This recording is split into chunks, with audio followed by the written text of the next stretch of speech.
Hello, good evening, and a very warm welcome to Rangers Radio.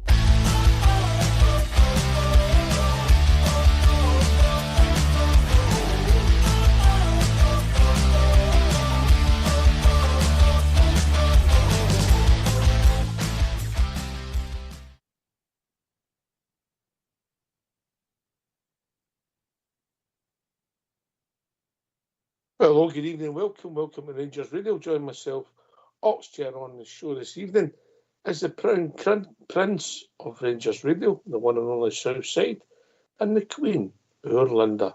How are we doing, people? Hi, good Ox. Good to be on the night with Linda and her good self, and good evening to everyone listening in this evening. Yeah, good evening, Oxchair and Southside, and evening to all the listeners. I hope you're all well. Yes, back at Ibrox, Southside. Yep, it was great to go back on Saturday. Just get back to Ibrox and seen a few people on the way down to the stadium. Met up with a few people, met AK actually before it as well. And that was just to go back into your seat and have the people round about you and see the familiar faces. But it was good, and it was a good day, a good result, and a comfortable performance.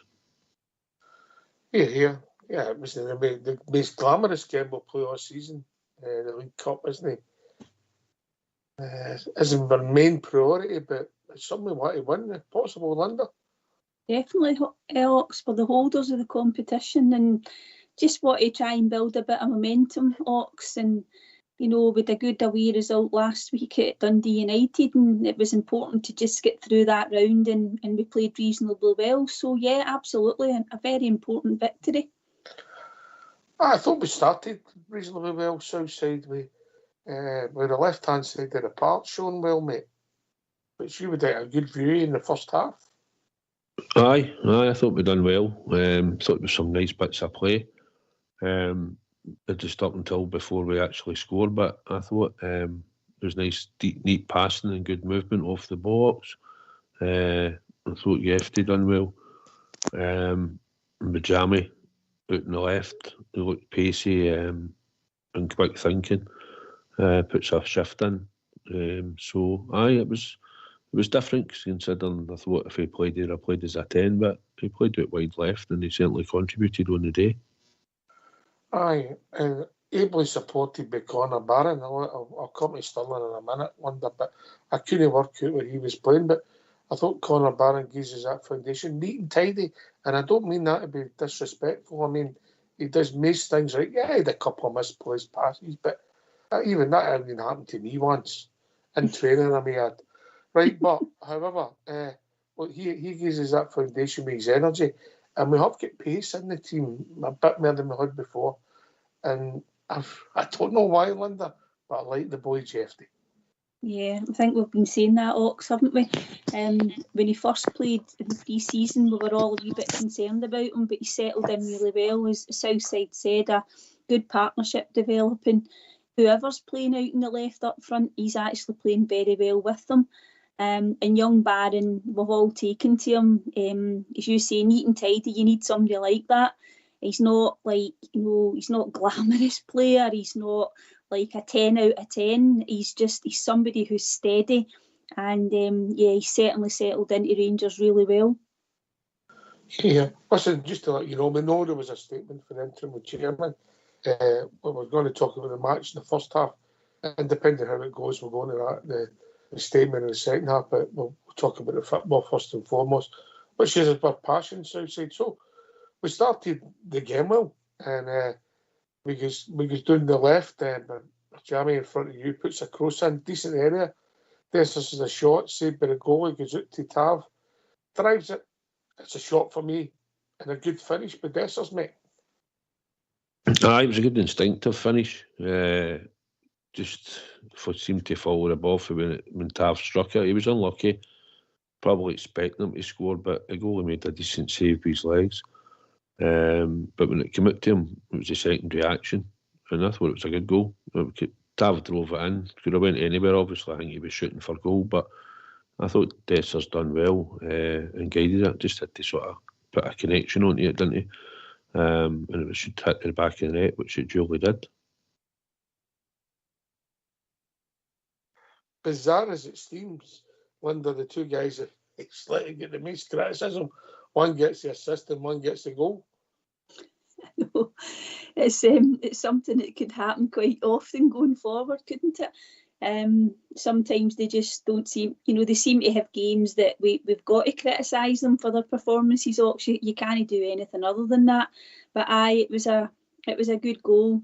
When it all started off, Bajrami putting the ball in after Jefty played him in down the wing, and then, I don't know, Southside's right, maybe people think that Dessler should have put the first chance away, but he was alert, Ox, and he kept himself on side so that when the ball came in, any touch was probably going to deflect it into the goal, Ox. So hats off to him for finishing, but also for keeping himself on side. Yeah, which is these 40 normally. Look, Linda, if we criticise, you've got to praise in the same measures.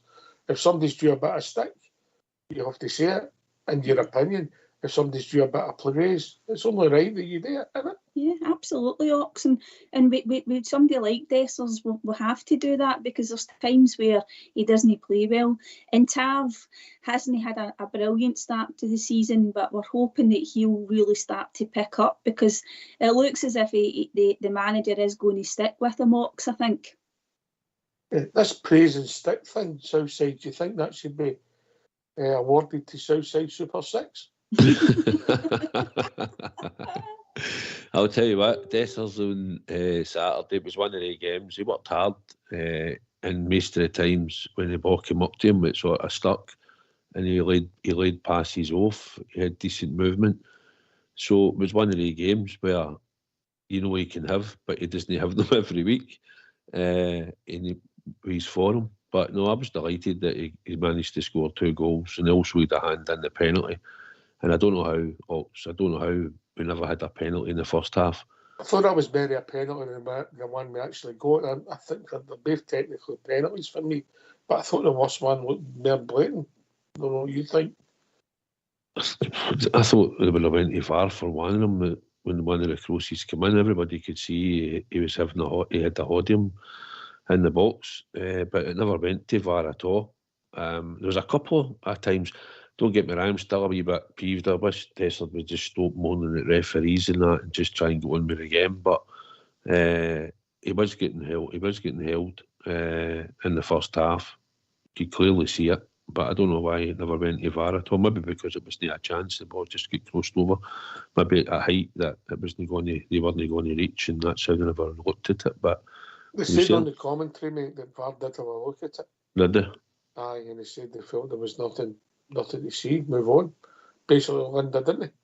Yeah, I think so. But as Southside said, and you as well, Ox, it was more of a sort of blatant foul than the one we get the penalty for. And Dessers is getting a lot of criticism for some of his antics. But when you look at some of the replays, he's getting held all the time. He's shirt pulled, and as you say, Ox, I think it was probably more of a penalty that first incident. I'm not saying the second one was a penalty. Aye. But I'm just saying that I thought the first one was even more blatant. Anyway, yeah. So we totally controlled the first half, and if you've got any criticism, it's maybe again like last week that we'll maybe not go further ahead. Is that fair, Linda?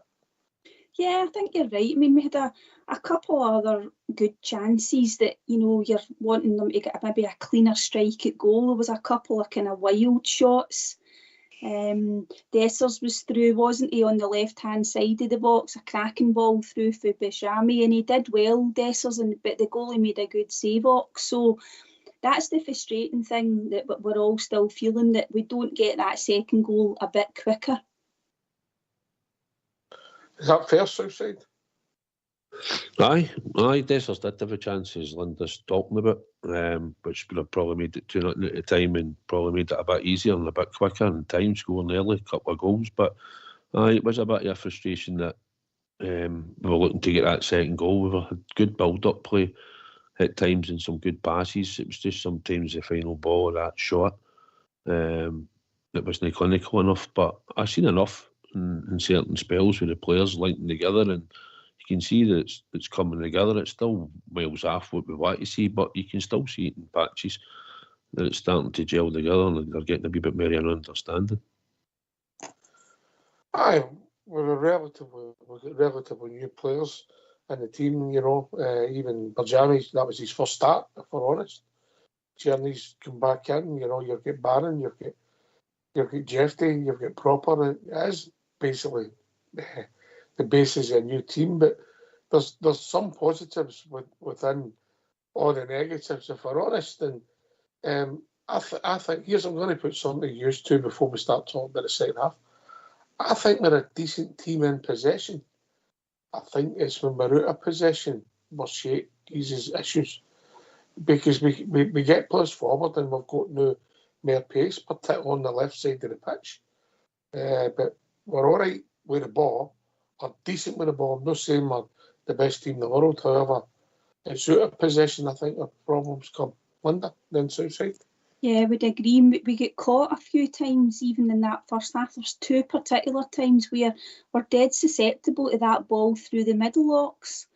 And that happened. I think there was one, the Dundee player got right through. It was one ball, and he outdid Proper for pace. Butland came out and cleared one. Tav got turned. He was out of position as well, and the guy was away and that shot was blocked. So out of possession, there's definite work to be done, because I think, as I said, that ball through the middle still seems to cut us open, Docs.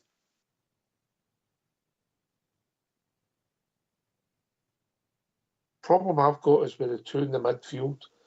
And if they move left or right, there's a big space, but I'm sure we'll come to that. Southside, do you get my point about being in possession? All right. And out of possession, there's work to be done. Aye, in possession, I think we're still maybe passing the ball a bit too far to each other at times, and I know you're sort of trying to spread it across and that, but I just think it looks a bit wide at times, and there's not enough players coming to the ball and maybe looking to play the wee shorter passes, the wee 1-2s, maybe do it further up the park slightly, but I still think the midfield at times we're playing that long pass across the park. Out of possession, you can see where we've got gaps.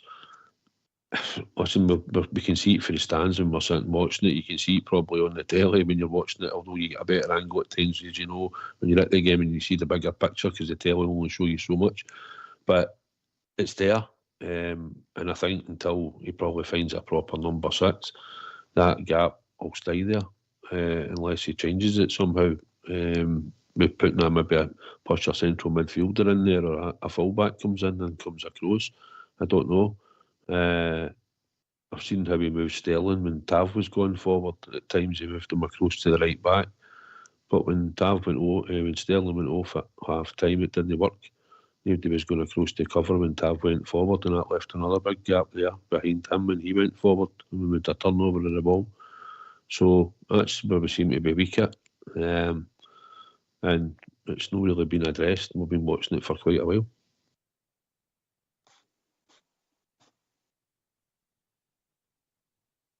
Is that the sheet, or is it people not doing their job, or is it a combination of everything? Southside, before I go back to London. Well, it depends when you can see it, when we've pushed the fullbacks up and Diamonde goes forward. If Barron goes wide, sort of right, in the park, there's that big hole in the middle. And then when you look at what you've got left with, you're left with your two centre-backs that are sitting there. Whether one steps in there or no, I don't know. It depends on the play and where you're going to lose the ball and how teams are going to spring you for there and where their players are set. I just think if we play a team that play quite a few in the midfield and are comfortable to play wee passes together, and that's their system and setup, I think that will cause us more problems. I think because when I look at how Barron and Diamonde pass about each other and cross apart and stuff, it seems to be quite a lot. It goes back the way, then it goes back out, and it comes into Barron, and he's quite deep, and he's trying to make that forward pass. And I think that's when you get a band of players can get isolated in there, because you can see it. We're all in Europe. We might get away with in the SPL now and again, but we're all in Europe. We'll probably get caught like that in there. That's when teams break, and that's when that big gap to the left-hand side sitting there's a big hole where players can break right through on you. All right, I might as well get it off my chest just now. I've been a big fan of Dujon Sterling on here, as you know, Linda. I've sang his praises, but I think in the last 3 games, I think his form's been poor, and I think he was really poor on Saturday, and I could not work out where he was trying to play. There was a time when I watched it, and it was like him, Tav and Cherny were marking each other. You know, they were all killing each other's space. Move away. I don't know if it's instructions. I don't know. As Southside's always said to me, he's not a midfield player. He's not got that intelligence to play in there. Or sees the game. He likes to see it coming on. I don't know. I think his form's been poor. And at times I felt it's just the frustration of the game. I'm not saying he's not trying, but at times I felt he looked disinterested, Yeah, he's just not had a great start of the season at all. And I know some other players have at times haven't shown good form, but most of them now have put in relatively good performances. But Sterling just hasn't, Ox. You thought in a game where we're on the ball a lot and have to make things happen, I'm not sure he's that type of player to play in the midfield. We thought he was a better player when it was against better opposition and he had to win tackles, retrieve the ball and then move it on. But he's not had a particular good game against the better opposition that we've played this season so far either. So I don't know, Ox. It's maybe just, we've played him in a lot of positions in his Rangers career so far, and maybe it's time to try and give the boy a chance in his preferred position. What that is, I don't know if it's right back or not, but he's certainly not started the season well at all, Ox, and he looks a bit like a fish out of water at times in there, I think. Southside, I don't think good, bad and indifferent in the position. I think some of his basics have been poor, and I think he's running in a right back position, if you like. He goes all that way, and then if he's playing in that 2 in there, he's leaving young Barron exposed. It happened at Parkhead. Can't judge him last week at Tannadice, to be fair. He was known long enough. And you've seen it for that half there on Saturday. And rightly, he got the chop at half time. Listen, he just didn't have a good game. I don't think he's a midfielder. I've said it. I think...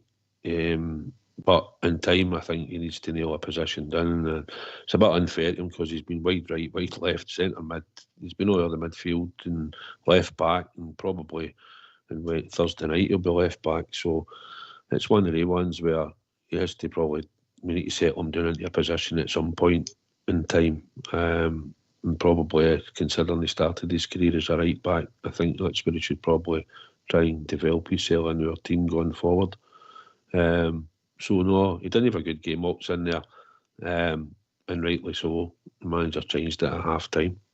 It pleased me that the manager made that call, Linda. Yeah, Ox, because it was evident that he just wasn't adding anything to the game. He wasn't contributing at all. And that you're right. It is good that he took him off. But again, we're maybe going to be forced to play him, as Southside said, at left back on Thursday because obviously Jeffries is suspended. But that's Dujon having to play yet another position in the team again. So I don't know, Ox. It could be that he's just off form altogether. But it's a shame because we all had high hopes for him. But he could still come good.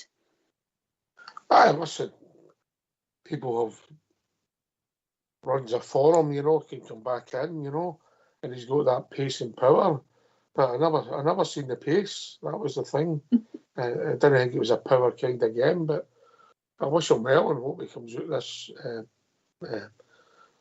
form downturn that he's had maybe this season, where he was one of our better players last season. It happened Southside, didn't it? Last season, everybody will say he was good because he crunched into tackles, he maybe won the ball, and sometimes he managed to get out to players and we managed to play a bit.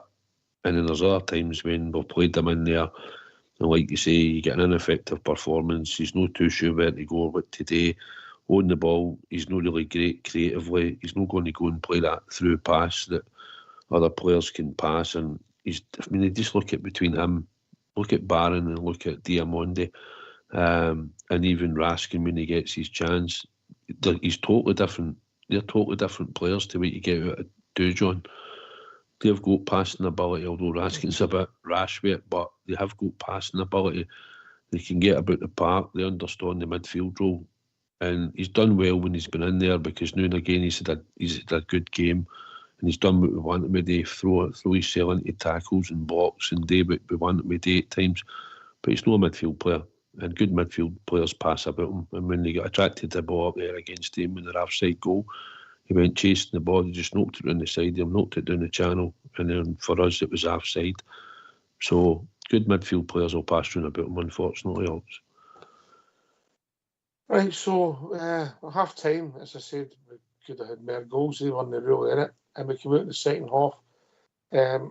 Started okay without it being great and huffed and puffed, and then we got the penalty, and Tav stood up. Arguably a Dessers assist and a Tav goal. Linda. Yeah, definitely, Ox. As we said earlier, it was a penalty. I mean, the guy's all over Dessers, and then obviously the referee booked him as well. So I know he got his foot on the ball.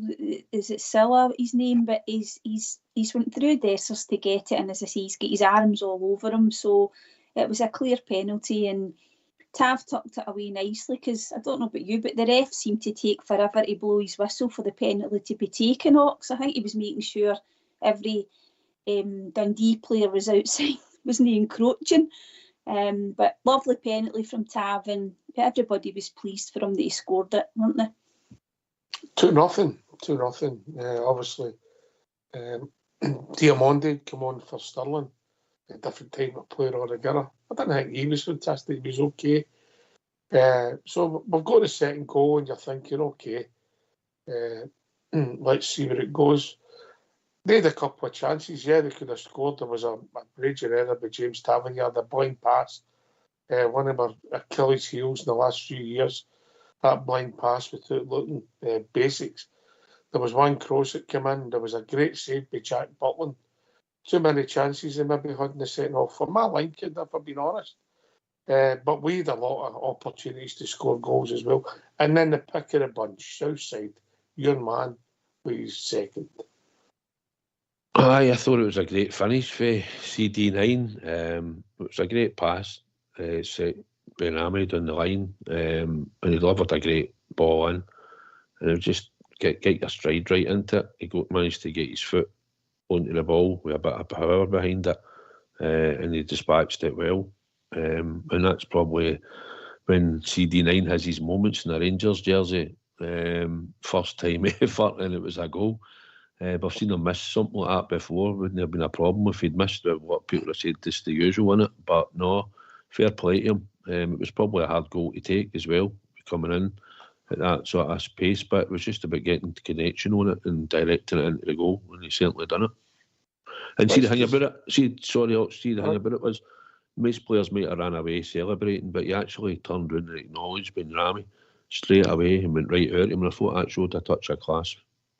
Oh, I think he's a classy individual, mate, without being the classiest player. But what I will say is, that goal, if you take all the chances he's maybe missed and the frustrations we've had for him, then he does that, Linda. I don't know if that helps your frustration or makes you more frustrated. It just sums him up, doesn't it? It sums up Dessers. The thing is, he's, hopefully he continues to score. He's going to get loads of goals. It's just the big games, as we call them, that we need him to turn up and have an impact. And some of the times he scored some important goals as well, but there's been times where his play's just been poor. But I loved that goal. That was a fantastic goal. All one-touch stuff, wasn't it, Jeff? Lawrence, the wee pass down the side then to Barami, and he looks up and passes it first time. Fantastic goal. Brilliant. Yes, then he takes his leave, walks up, takes a bow. Young Nganami comes on, and I think the crowd were eager to see him Southside. Aye, we're eager to see him. still to score a goal or come close, I think, but he was unlucky, I think, late on in the second half. He fizzed one by the post, but listen, he looks promising. It's another addition that we're hoping it's going to start hitting the back of the net regular once he maybe starts getting a lot more minutes, or maybe some easier chances that he can get for goal. He was unlucky with a couple he tried, but we're keen to see him. He looks like he's got something about him. And it's just about encouraging him when he comes on the park, mate. And it's something on our new player that we're hoping it's going to start hitting the back of the net like Dessers can do from time to time.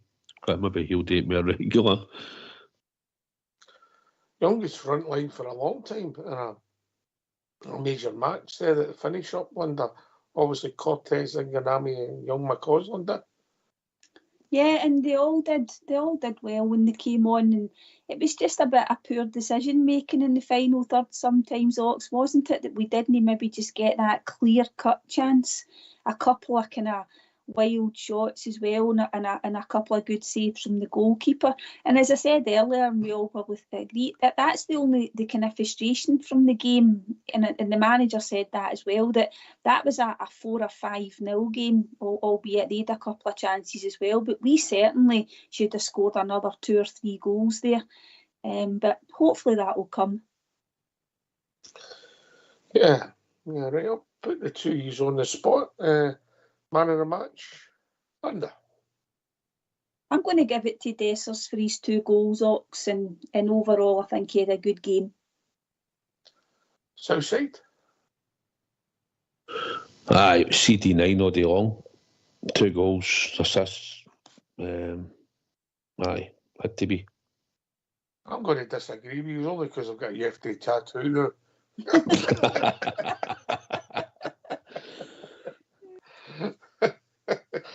You know what I'm like, Linda, when I fall, I'm all in.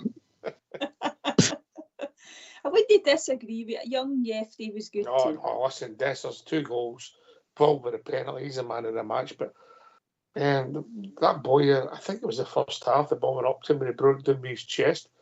For a start, Ridvan wouldn't have reached it, and I don't think Barisic should have done it, if that makes sense.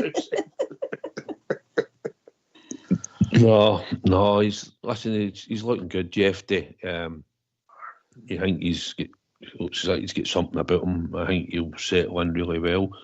And it'll be interesting when Ridvan comes back.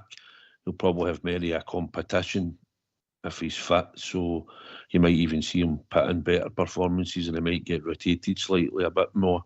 I don't know. We'll find out going forward. But now he's looking good. And defensively he's starting to sort of understand, I think, a bit better as well what the structure is. But he's got plenty of pace about him, and I don't think he's scared to put a tackle in either. No, he got something in the park. Didn't he? Aye. And Barjami, what did you think of him in his first start? Southside in London? At first, his mad shots in front of us in the first half, they were nowhere, and I'm going, what's going on here? Guy behind me says, what's this about? He said, he better be. I said, no, he's supposed to be good for outside the box. But aye, listen, he looks as if he's got a bit of pace, he's got vision, he's got skill, and it's just about him settling in. I don't think wide left will be his position all the time. I think Cortez will hopefully come in, and I think we'll see the best of him as well, hopefully. But number 10, I think it'd be interesting when he gets in there.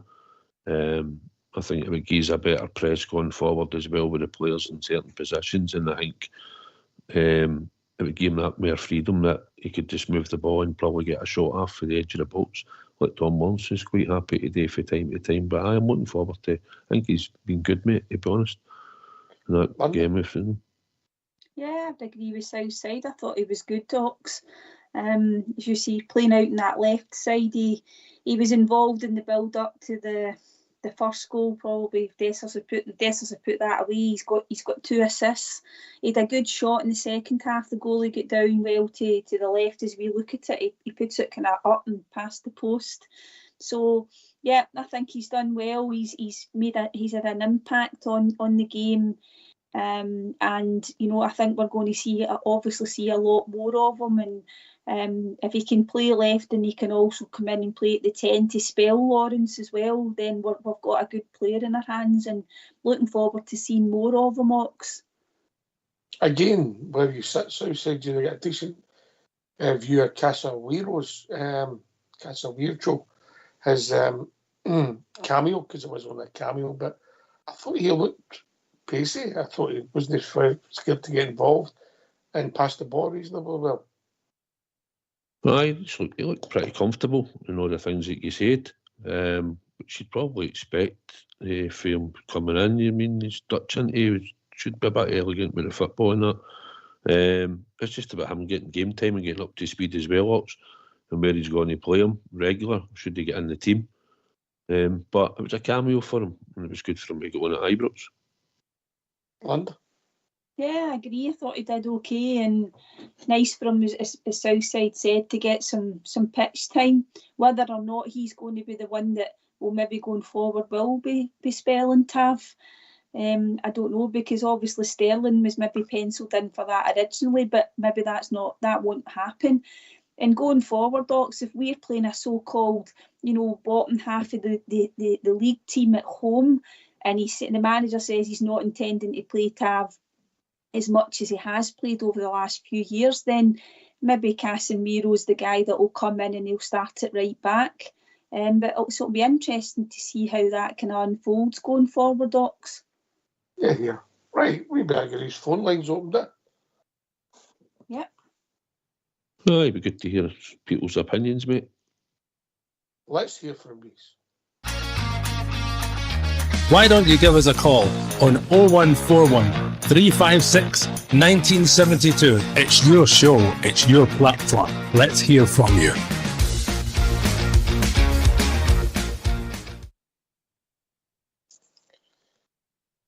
Yes, listen, it's one of the games we're always on to hiding to nothing, aren't we? And 3-0, comfortable. Another clean sheet hopefully builds up the confidence. Even though I didn't think your cardboard cutout in the second half covered himself in glory with some of his decision making, Linda. He made a great save, but with the ball at his feet, he's turned into a nightmare. I don't know what's happened to him. Honestly, you like game of rest. That's what's up with him. Aye, well, that's true. I mean, that might have been a game for Liam Kelly to come in, but the manager just doesn't seem to be thinking along those lines at all. But no, with the ball at his feet, I don't know what's happened to him. Certainly, his distribution's letting him down, but he did come up with a couple of really good saves. Aye. And that, we've got to give him credit for that. So hopefully Jack's settled back down again, Ox, and we start to see the Jack Butland that we saw the first kind of 6 months at Rangers. Yeah, I hope so. Southside, we can't go by. I mean, and a lot of the media propers getting it. Well, I thought Suter had a better game in him, and I don't think Proper was bad, but he wasn't outstanding, was he? No, listen, they had their chances or their moments.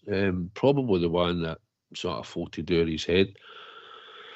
Whether I got to it if he tried to jump a bit higher or no, I don't know. He was the boys sort of ran off him. Can happen.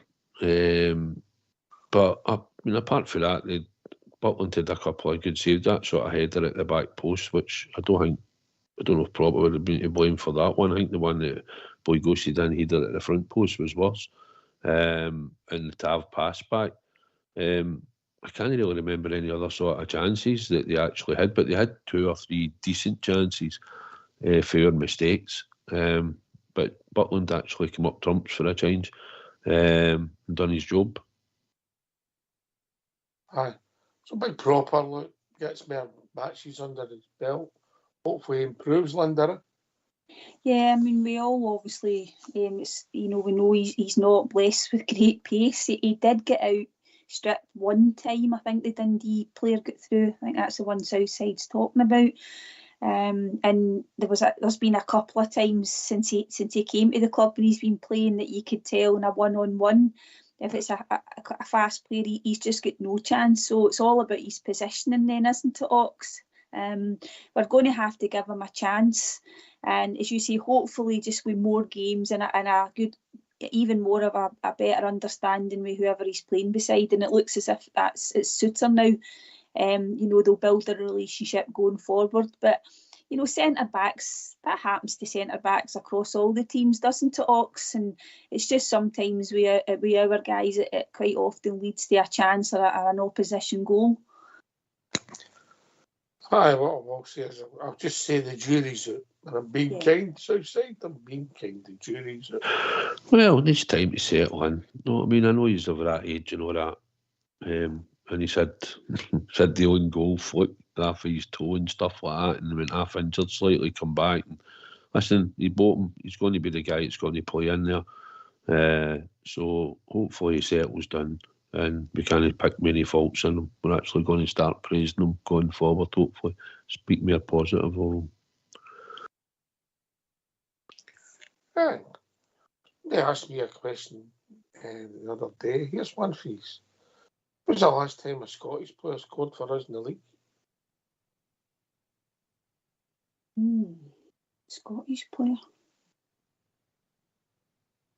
Would that be Ryan Jack against Celtic all those years ago, no?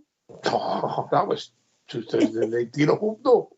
But yeah, I'm not going to answer. I've not checked it out. I just threw it out there. So it's a way scratching his head. What, you'll get skills. I just gave up, man. My memory's not going to click into gear that quick. Kidding. No even got a Scooby-Doo. Scott Wright, it would have been, wouldn't it? Will be, wouldn't it? Scott Wright. When was that? Birmingham.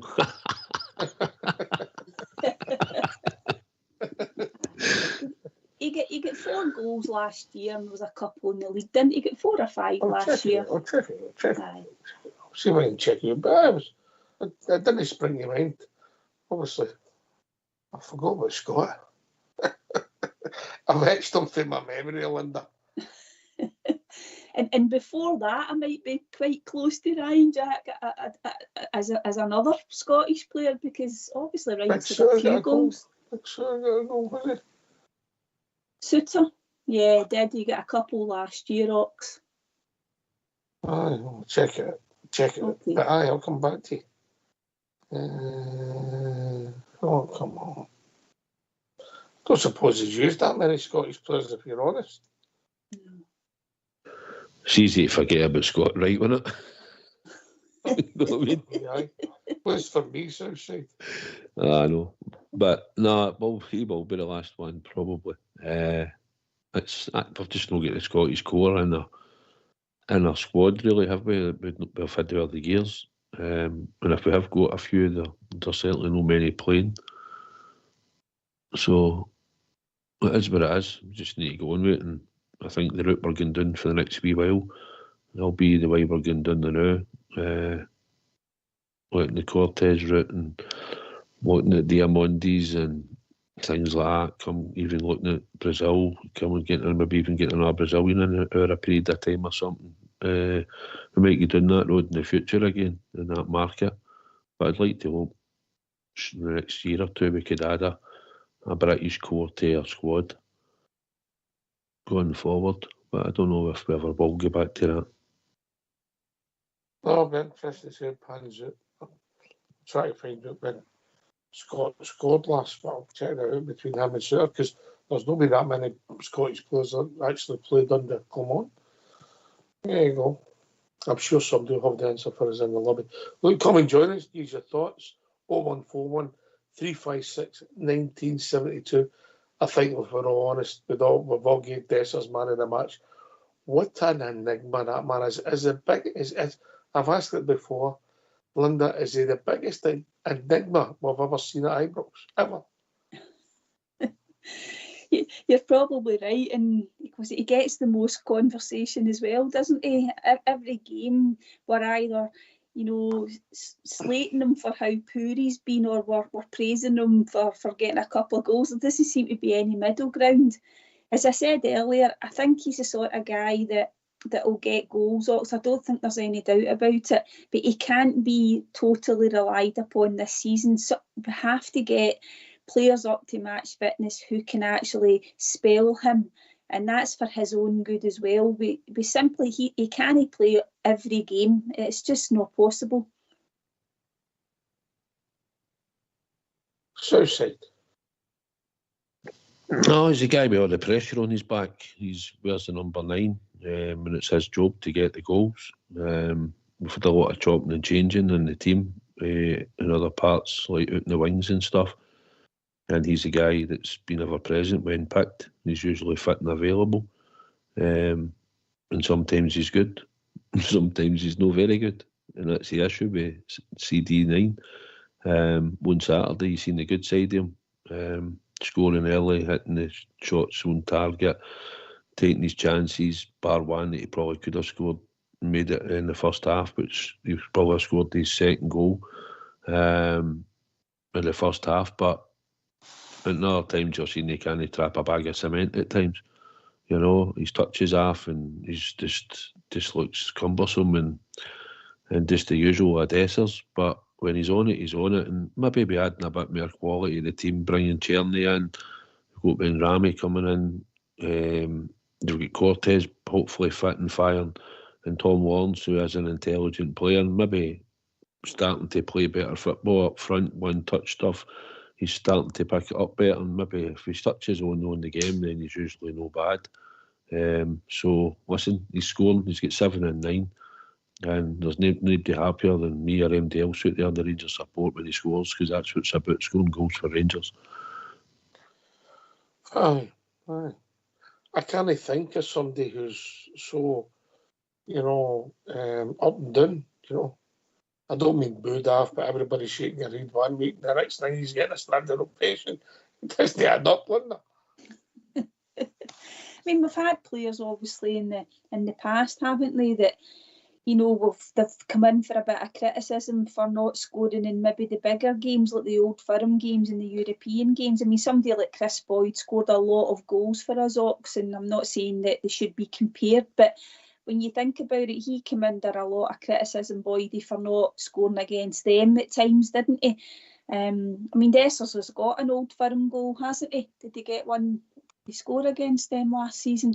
So, it's just more about, in these so-called bigger games, his overall contribution has to improve, and that doesn't necessarily mean banging in a hat-trick, Ox. It's all about holding the ball up and giving us a better chance of creating chances and scoring goals.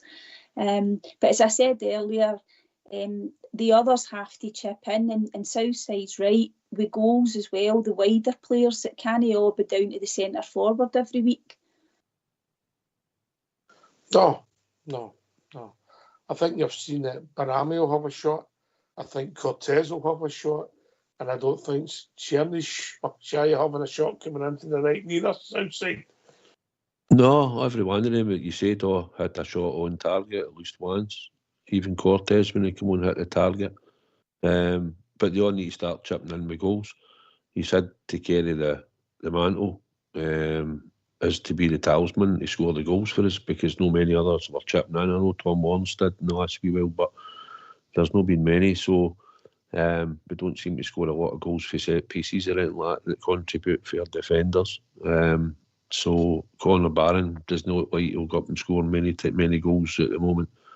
Diamondi's not doing enough in that forward position when he's in there to try and score. So we need to get more goals into the team, but he's the guy that's been doing it, and his second goal on Saturday was a bit of class. It was a right good finish, and can't take it away from him. So, like I say, we criticise him when he's bad and we'll praise him when he's good. And that's the sweet you get with Cyril Dessers. Either makes you laugh or makes you cry at times, doesn't he? I can't think of anybody ever like him who's been like a pendulum, Linda. He's either there or he's a complete. It's just he's a unique footballer, and as Southside said, can't trap a bag of cement and then score some wonderful goals. It just doesn't add up. He's a class guy, isn't he?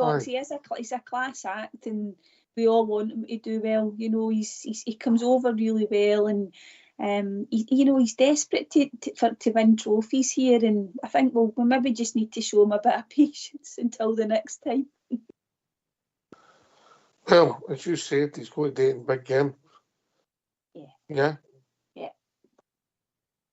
Right, I'll tell you what we're going to do now. We'll get the media interviews in. Firstly, we've done it in two parts, so we're going to play one before the tune and a part after the tune. Now we have to apologise slightly.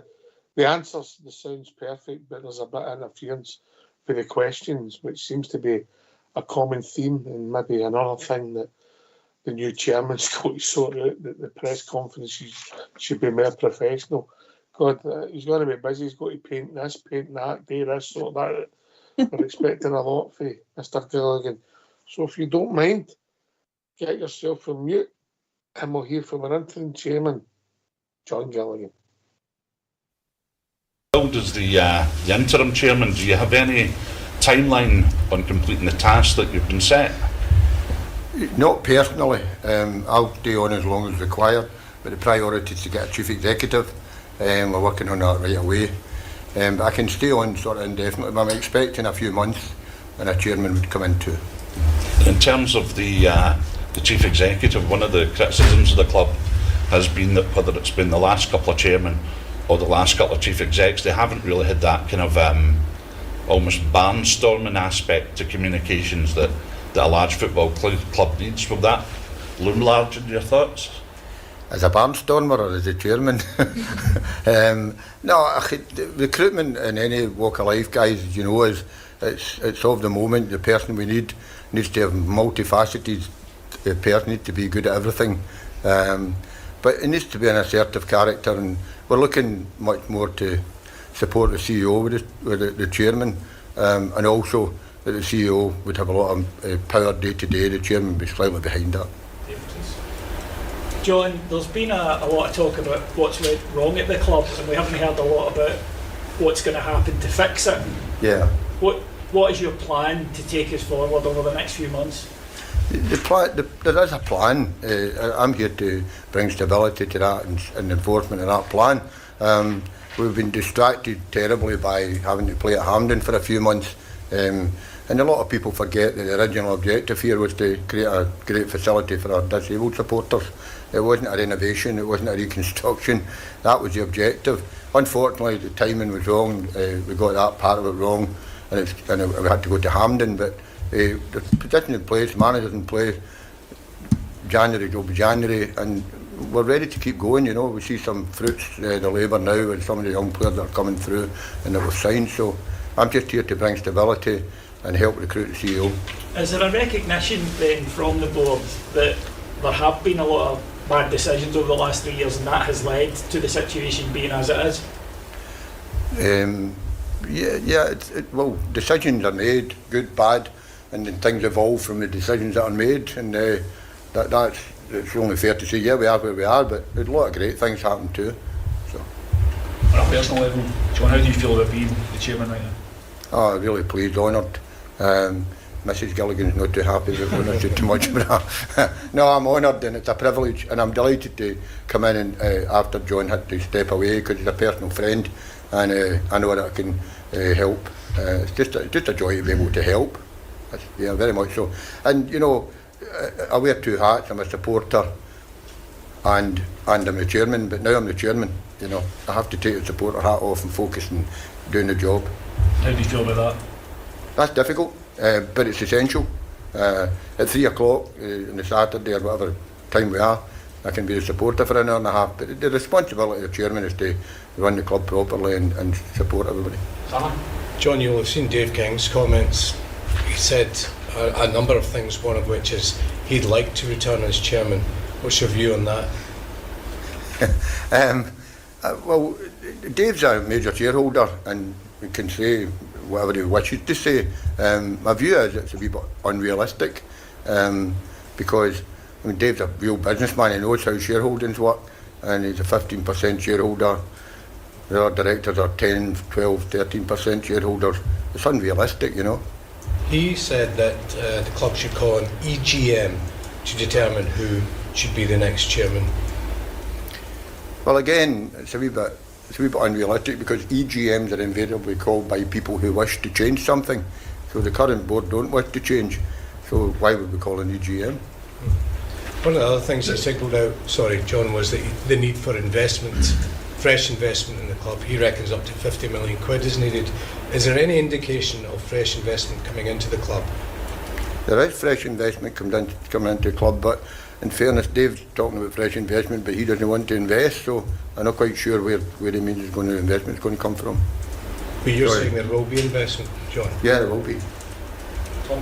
John, Dave King's characterisation of the club across various media outlets last week, a club in crisis, no leadership. Do you recognise that characterisation, or do you think he's got it wrong? I think he got it wrong. In what sense? I think it's unfair, you're sitting, what exactly is he saying not good? What exactly is he saying is going wrong? Give us a plan and tell me, if David had some terrific plan to tell me where we're all going wrong, then we would read that plan and we would consider it. Has he reached out to you or any of the board, or is this all done purely through public? No, I haven't spoken to Dave. Dave gave me one of the happiest days of my life when he asked me to join him 10 years ago, and I'll never forget it, Since then I've met him, played golf and socialised when he's over, but I haven't heard from him, no. John, when you see the club painted as a club in crisis, you were here in 2015 when you came in with Dave and Paul. Does it make you laugh when you see the club painted as a club in crisis, given what you inherited? How do you compare Rangers in 2015 to Rangers today? Well, it's almost ridiculous to compare it. It made me cry rather than laugh. But I mean, 15 years ago, you cannot describe how low we were and what we inherited in terms of all sorts of aspects of the club. And it's unrecognisable since that day. And every day Rangers Football Club is a challenge. Level of expectancy is enormous, and as a fan I'm part of that problem. But no, it's just ridiculous to compare it. Doesn't even begin to compare. Would you accept, though, John, there's a significant gap between Rangers and Celtic right now, though, on and off the park? And history tells you that happens. Sometimes we're ahead, sometimes Celtic are ahead. At the moment we're chasing. There's no argument there. Why would I'm not stupid enough to say otherwise, but we keep chasing. We'll be there. Their financial advantages, John, are really powerful at the moment. Their accounts came out last week. Is that a gap that can be bridged, and how? Well, player trading is the biggest success, and qualification for the Champions League. It's a kind of catch-22, Player trading gets you income, Champions League gets you income. When you fail to get it, it's difficult because Scottish football's level of support, TV sponsorship, etc. You just can't compare it to England. So it's always a challenge, of course it is. But it's all about squad and bringing in players and winning your matches and moving forward. John, in terms of Dave's comments, I just wonder how destabilising you think that is at a time when the club has its troubles in the boardroom, or not in the boardroom, but financially in trying to catch Celtic. How destabilising are the comments in general? I think it's only destabilising if the people who are the major shareholders and operating the business don't have a plan, and we don't have people in place to execute it. We have had some difficulties recently with the stadium and things, but destabilising, no, not particularly. Dave's entitled to say what he wants. It's a free world, but I don't feel destabilised at all, no. You mentioned that investment is coming. I wonder if you've got any more details on that in terms of when, where it might be coming what from. I was meaning was when someone asked the question of the man about investment, is that the current investors have invested considerably over the years and are willing to do so again. We are open to anyone who approaches us on investment, as you would be. We get approaches from all over the world, from various sources, but it has to be the right people, it has to be the right conditions, it has to be for the right amount of share. We don't want one person owning the club. Just picking up, finally for me, just picking up on what Rahman said, that Dave King said 50 million he thinks would be needed to bridge the gap. How much do you think would be needed to bridge the gap, and how big do you think that gap is, John? I don't think you can put a number on it. I think the gap at the moment is considerable, but you just have to win your games, get back challenging for the top spot. and then if we get into the level of Europe that we hope to get into, then the gap can change quite quickly.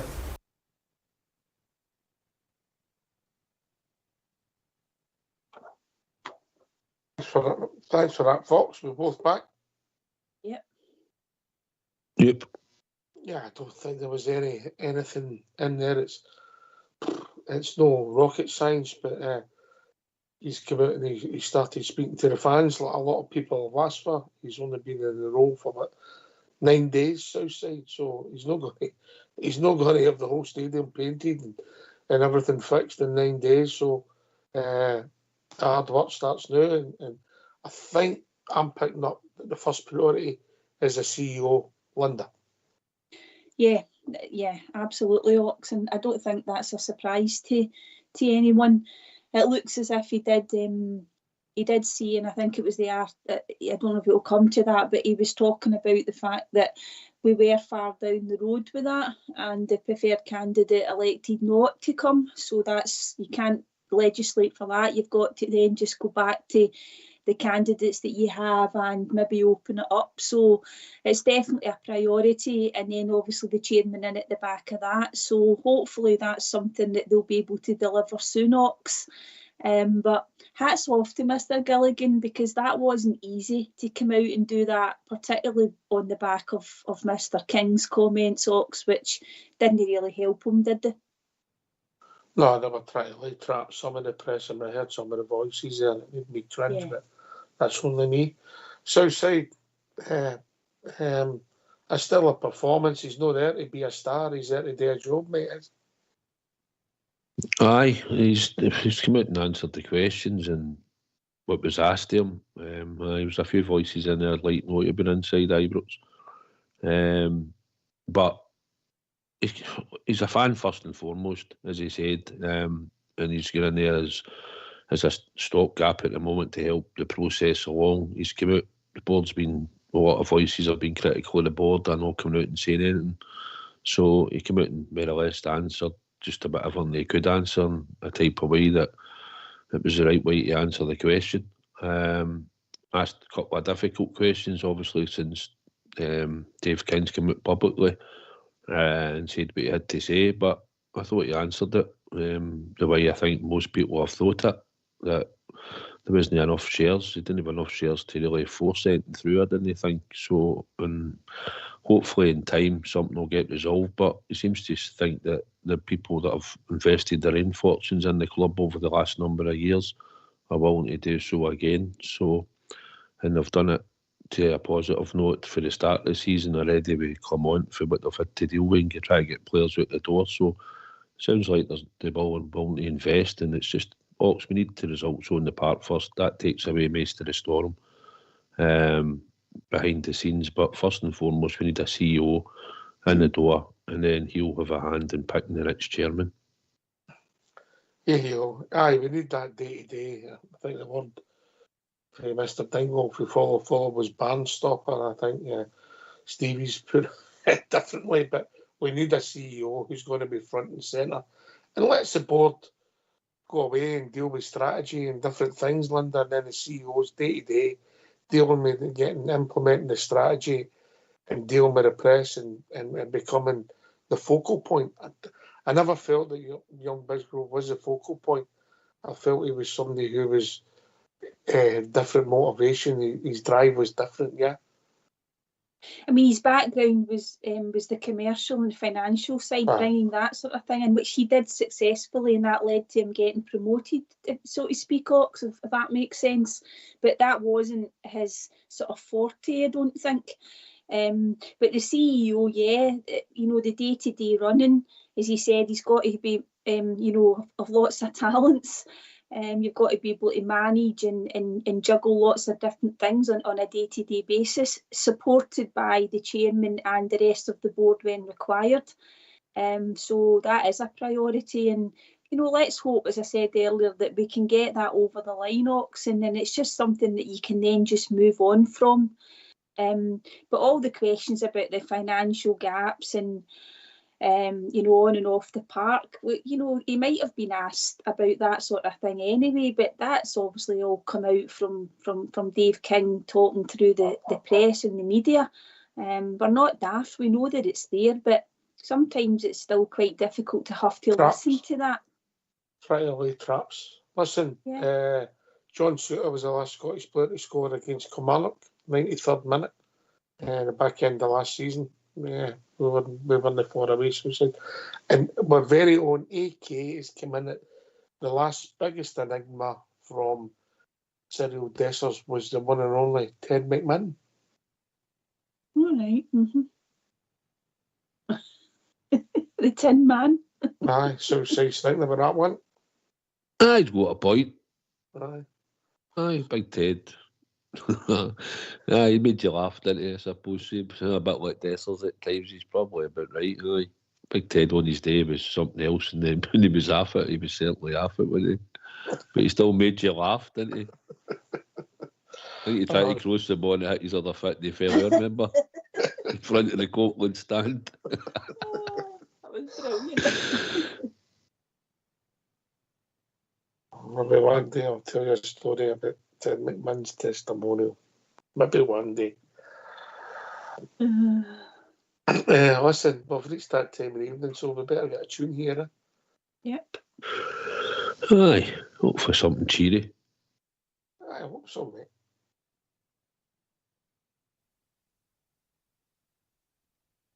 Let's have a I don't know if you can see what the Rangers really mean to me in these last few years.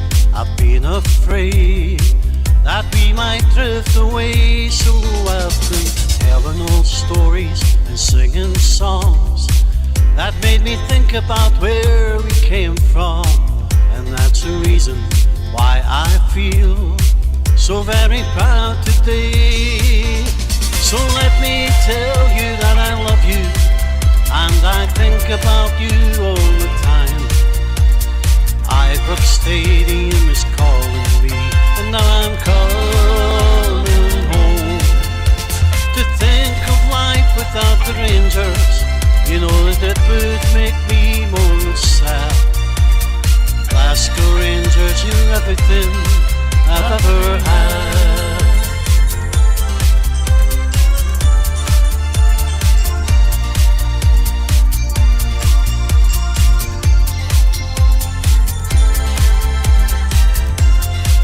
We won 9 in a row, and I'm still dreaming of Brian Laudrup and Trevor Stephen.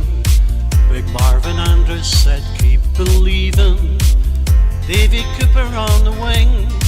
And we remember Gaza with great affection.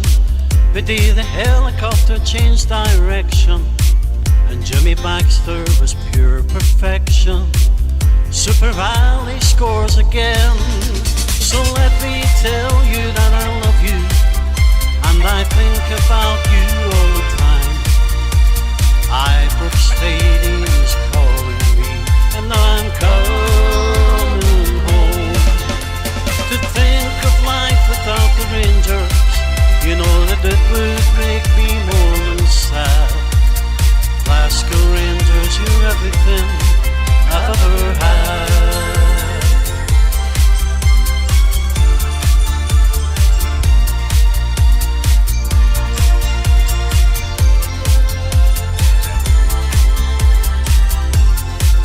So let me tell you that I love you, and I think about you all the time. Ibrox Stadium is calling me, and I'm coming home. To think of life without the Rangers, you know that it would make me more sad. Glasgow Rangers, you're everything I've ever had.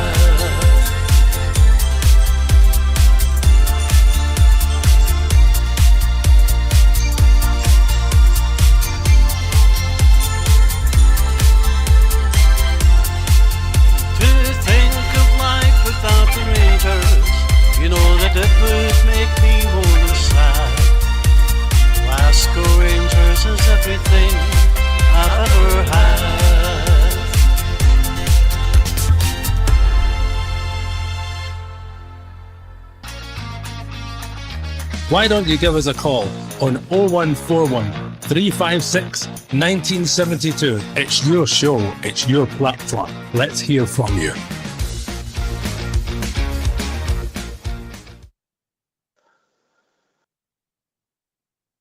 Are you happy with that, Southside? Dan's version mix for the Foxy boy, eh? Well, you can imagine my phone ping. Guess who it was? Oh, the drum chapel musician. Nope. Aye, it'll be Old Bear. I did think as soon as it come on, I thought he'll not be happy. That's a wee dance version. Him and Mrs. Old Bear could go up. I did mention that to him, mate. Did you? Aye. I cannot repeat the reply on air. I could imagine. Did you enjoy that, Linda? Do you like that number, Linda? Yeah, I quite like that, Ox. Yeah, I'm happy with that one. Right, okay. All right, okay.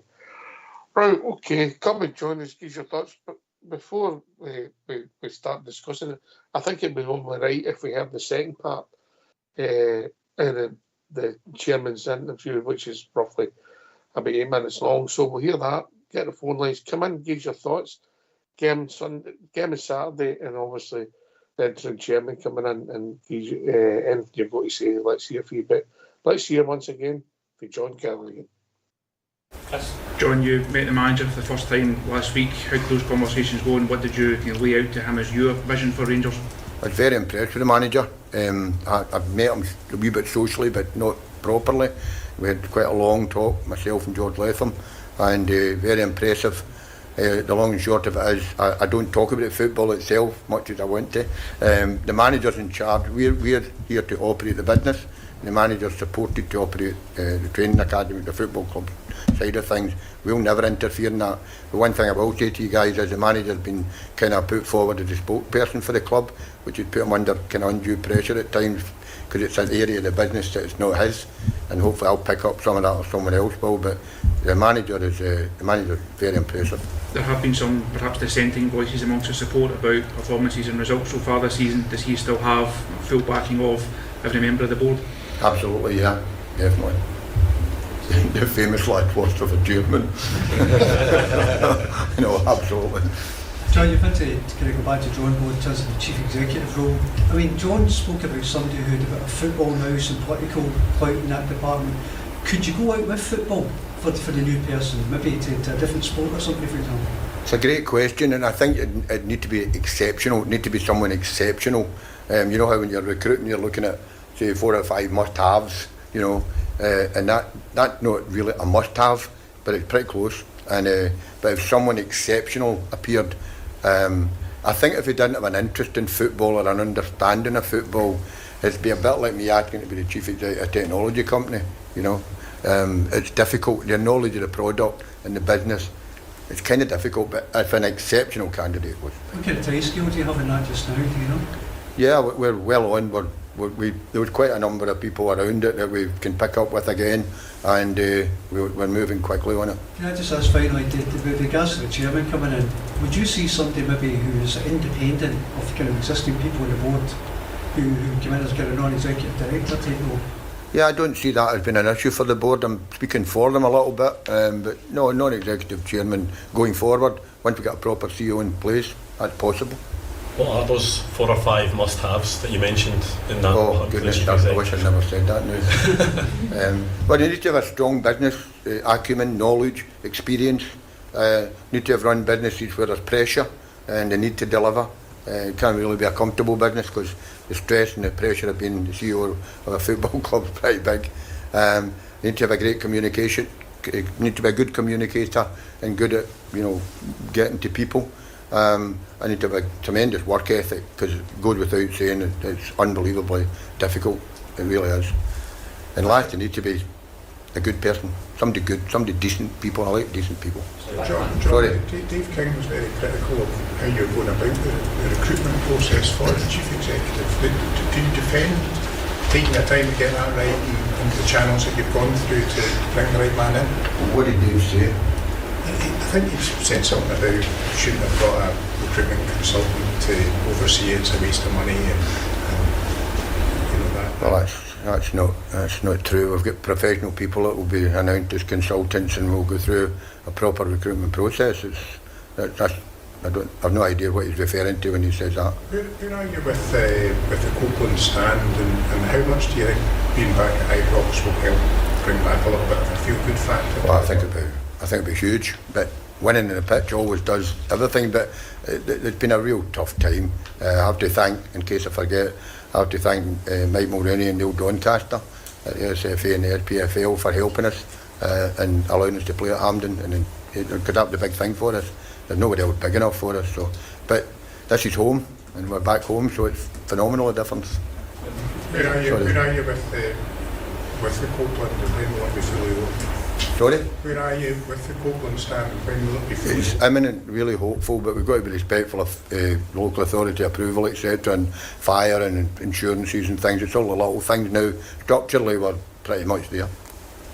Just there's a lot of chat, John, about what people think they know why you wouldn't welcome Dave King back on board. Can you just say why you don't think Dave King would be welcomed back on board? That's another great question. Again, it's not really for me to say. I'm just the interim chairman, but if you look at what's been said and what the guys are saying, is there's a shareholding structure to the business. There's a projections, plans. Dave was chairman.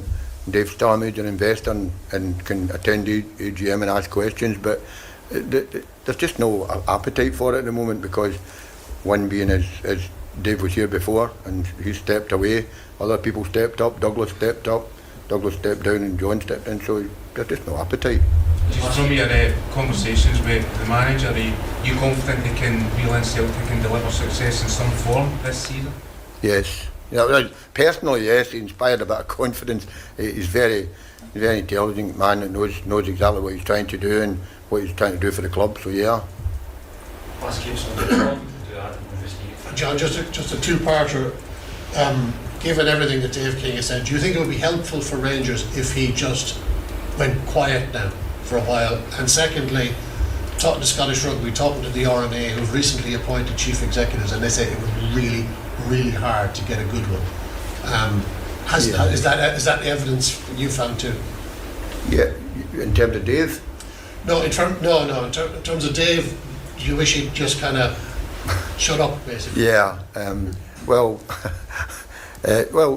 you know, has any other, I'm trying to think, has any director or any person at the club said anything about Dave? No. Have they responded publicly to enter a No. Will I ever say anything bad about Dave? No. So in answer to your question, do I wish he would stop? Yes. Yes. I just said, Dave, you know, I would please, you know, take it below the radar. Really behave like a proper shareholder. Don't do what you're doing. But it's just a shame, you know, because he's a great character and he's a massive influence in the club at the time, and I'll always respect that. And just the second part of it, the Scottish Rugby and the RNA, I found it really, really hard to get a top CEO. Yeah. They say there are not many out there. Is that what you're finding too? Well, this is Rangers Football Club, and with respect to the other sports, it's a dominant sport in the country and much more attractive. As a golfer, certainly not a rugby player, but as a golfer, I accept that.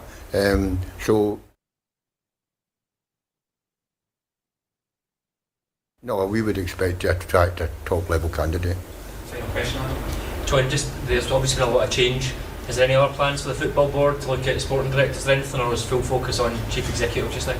Well, yeah, the full focus on the chief executive, because in turn, if we bring in people, we'd really like to think that he would be part of that. We've also got a very competent executive team there, heading up commercial, marketing, finance, stadium, whatever. We've got a very competent team of guys and girls there. Oh, modern technology, sorry, people there, and you know. No, we will be fine. These players, unfortunately, they're not connected. You know, sometimes you think, they're not connected. It's just life. People get headhunted and move on and so on. So yeah, we're in a strong place.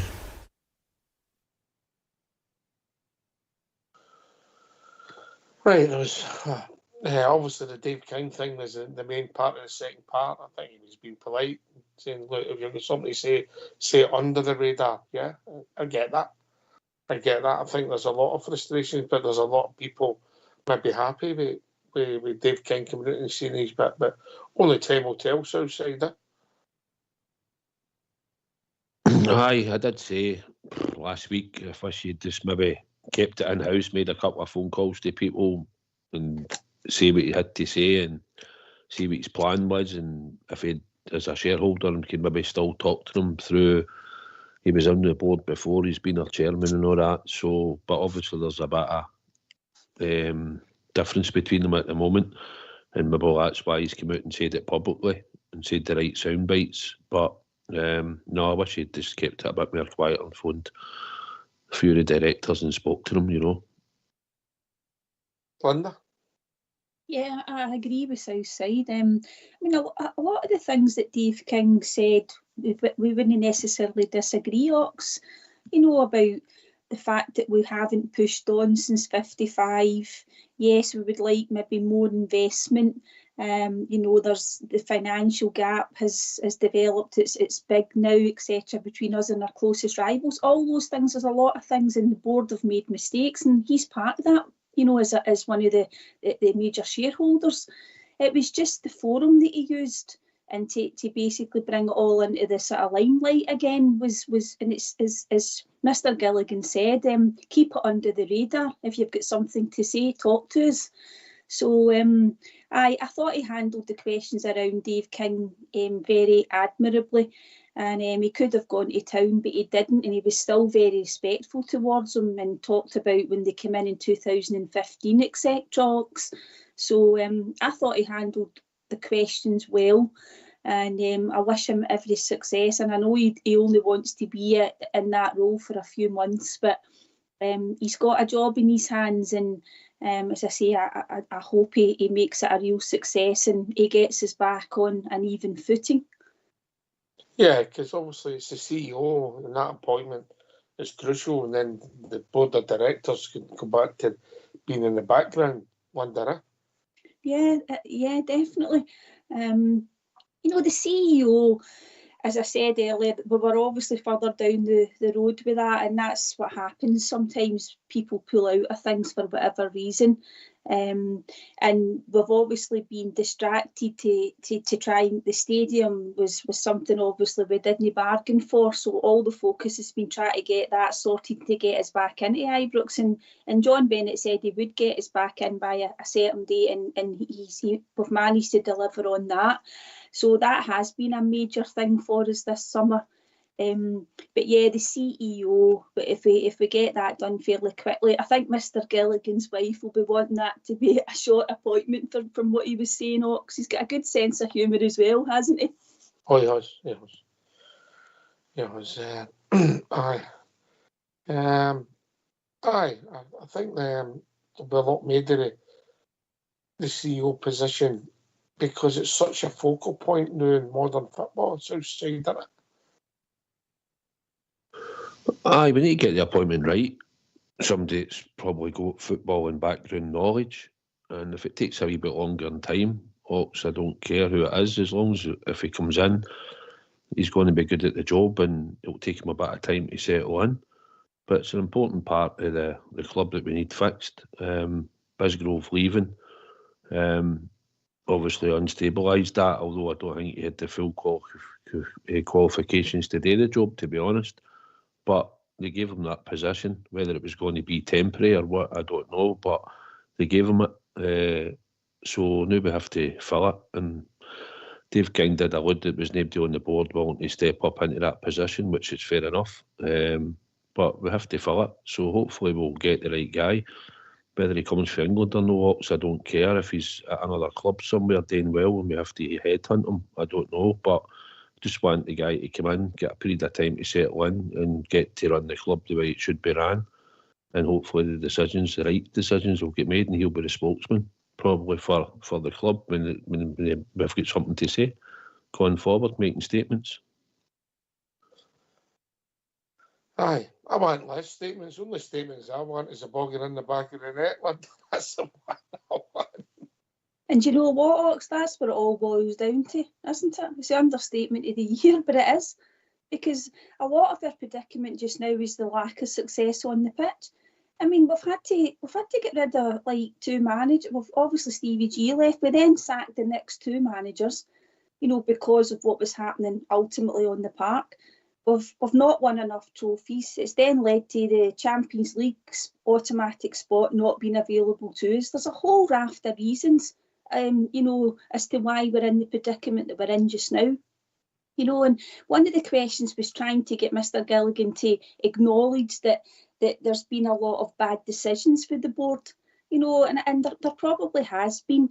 Then they didn't get the Michael Beale appointment correct. We know that. I mean, Gio had a good run and he got us to a European final. But ultimately last year, Ox, when you think about the position we got ourselves into, we don't want to go over old ground, but we ended up we got ourselves into a great position and then we kind of threw the league away. So there's a whole load of factors, Ox, but ultimately, if you're successful on the park, a lot of the things that happen behind the scenes don't really affect us as such. No. Listen, it'll be interesting to see what people's thoughts on it. Obviously, it's always going to divide people. People get different opinions. People get really upset about it. People don't bother about it. No, there's people no political animals at all Southside yet. I think for most days, listen, we've been through what we went through. Dave King was instrumental with the rest of them and getting the club back. We know that. And then also, it's just about, we just want the best for the club, mate. And if we're winning on the park, it normally takes away from what's happening in the boardroom. And that's what normally happens. It's when you're winning, it's when you're not winning and things aren't going right. Then you start to look elsewhere for other issues. And we've had other issues by not having the stadium ready, etc. So it's no. That was an own goal, mate, wasn't it? Aye, totally. And it's one of the own goals that don't help us as a support and it lets the board get a bit more flack, as you know. So, and rightly so, probably at times, you know. So, it's about winning. And if we're winning back to winning ways in the football park, at least what's happening in the boardroom behind the scenes, usually.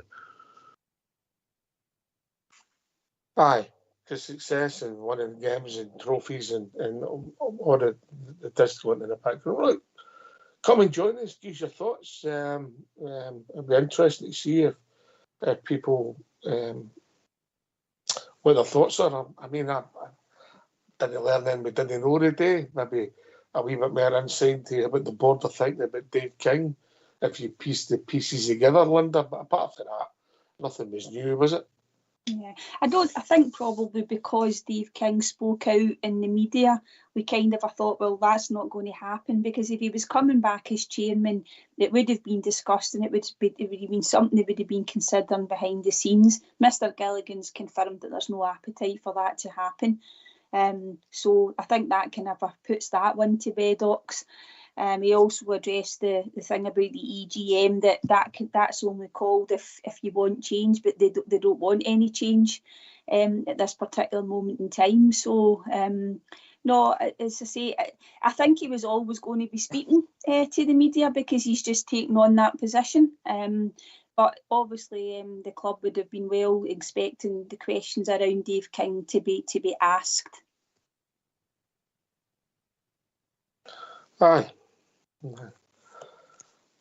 And I think maybe I've got it wrong, but I think they respect Dave for what he's done, and I think John made that perfectly clear, Southside, that he's thankful for his part in the club, and so are we all, really, for 2015 to 21, something like that, you know, and he was involved as much as anybody, front and centre. But he was also, if he's speaking for the rest of the directors and the board to think that ship sailed, that was what I took it, mate. Yeah, people might have different opinions, but that's what I took it. No, it seems to be the way it is, the way you answered the question. He did say both don't have any appetite for it, so that seems to nail that one. So we'll just have to see what happens when we go on to the AGM, probably early December or end of November, and we'll see what happens then. But hopefully by then we might have a new CEO in place. Mm-hmm. Whether we'll have a new chairman, I don't know, but I would hopefully like to think that we might be down that road by the time the AGM comes, and we might have a new CEO in place, and in the headlines about investment, mate. That there was a two edge to that sword. That it could be the people at Service New coming in, pouring up again, or there could be fresh. Yeah, and he also said if anybody's interested, contact. So Linda, get that purse open and get in there. I think Bridge is the one, Ox. Oh, I don't know. With the holidays you have, you run them close.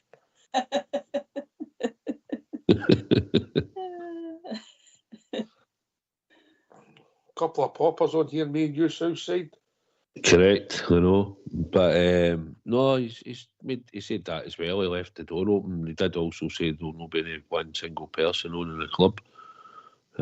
So if people want to come along and put some investment in and get a few shares at it, and it's good for the club and they've got the right intentions, I'm sure they'll be open to it. Otherwise, I think we're just going as we go and we try and get better players in. We'll get some investment. Let's not forget every one of the directors that are there and have just left, including Dave King, have all dipped into their own pocket at some time to help the club. It's not just been one single effort for one person. So there's a lot of them dipped into their own personal money, and that shouldn't be forgotten for anybody for the support out there. We should be grateful. Aye, well, sometimes you've got to be careful what you wish for. Got to be careful what you wish for. Right, okay. As we say, come and join us as we move into the last part of the show. 0141356 1972. Give us your thoughts. Look, we've not really said a lot. It's a phone-in show, and we need your thoughts. And people might see it completely different for us. So let's hear from you.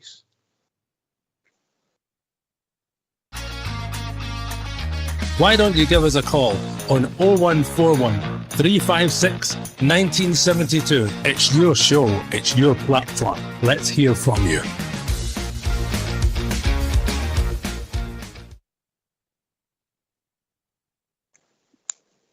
Yes.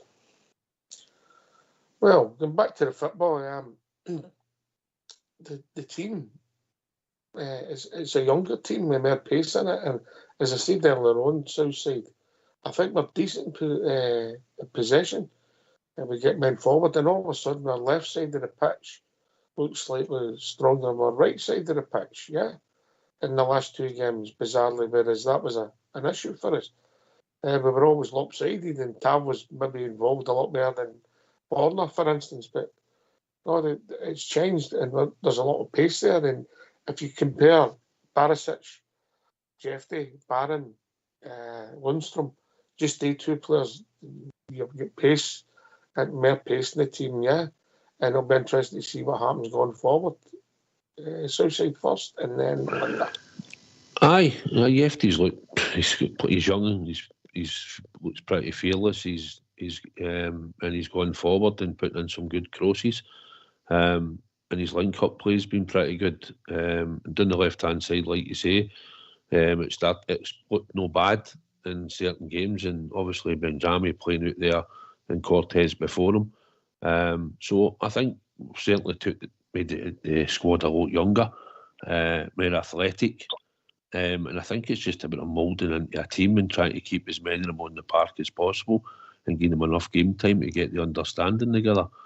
Aye, in possession, we're looking good and we're starting to get an understanding. Out of possession, we know we've got issues, but at the end of the day, we're still trying to blend the team. If Cortez goes out and plays left and Benjami comes inside more often, maybe takes Lawrence's place, then it starts to settle down and Cherny playing more often on the right. So, it's positive, Ox, and like I say, it's good to see. It's a freshness about the squad.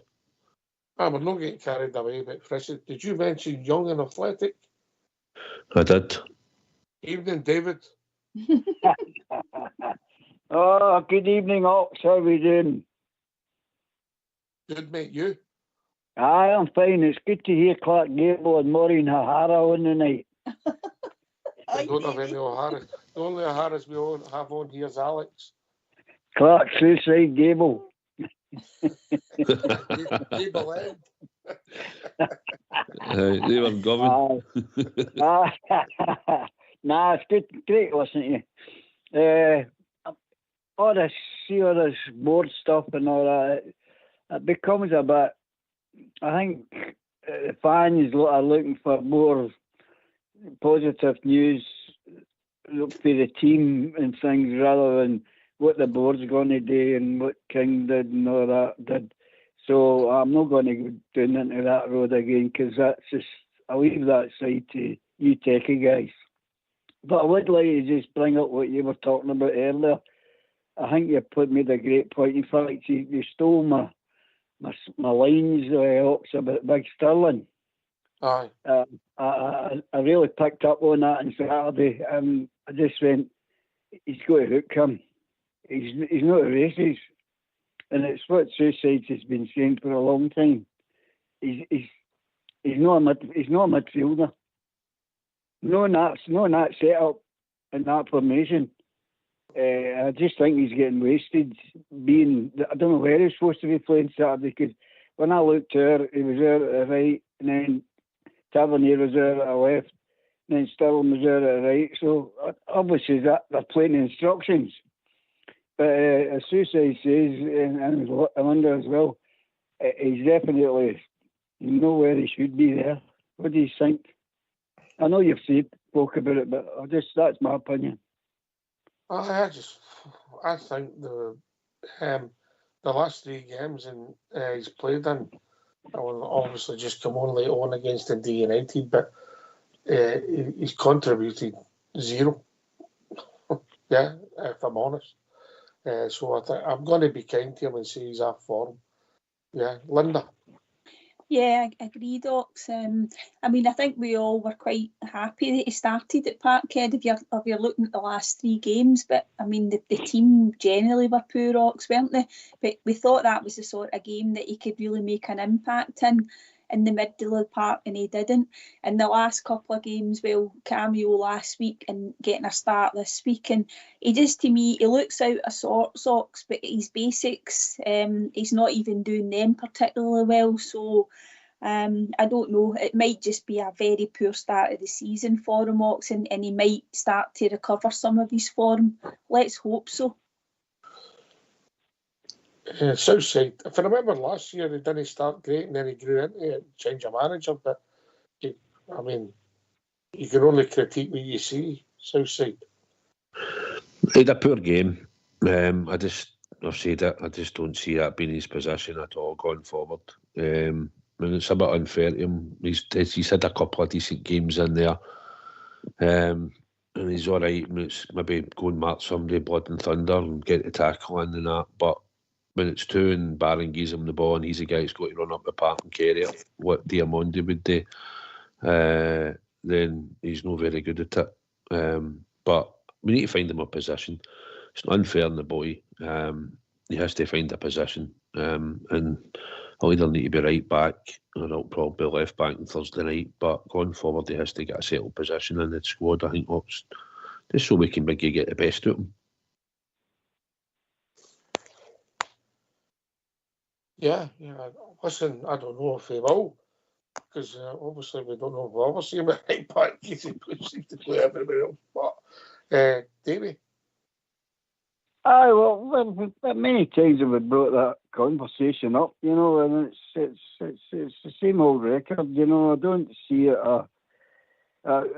It's got to come at some point, because he's got to just say, right, Tav, your tease it. Other people like it or they don't. That's what he's done. He's run his race for me. He's been a great Rangers player. You can't say that he's not been.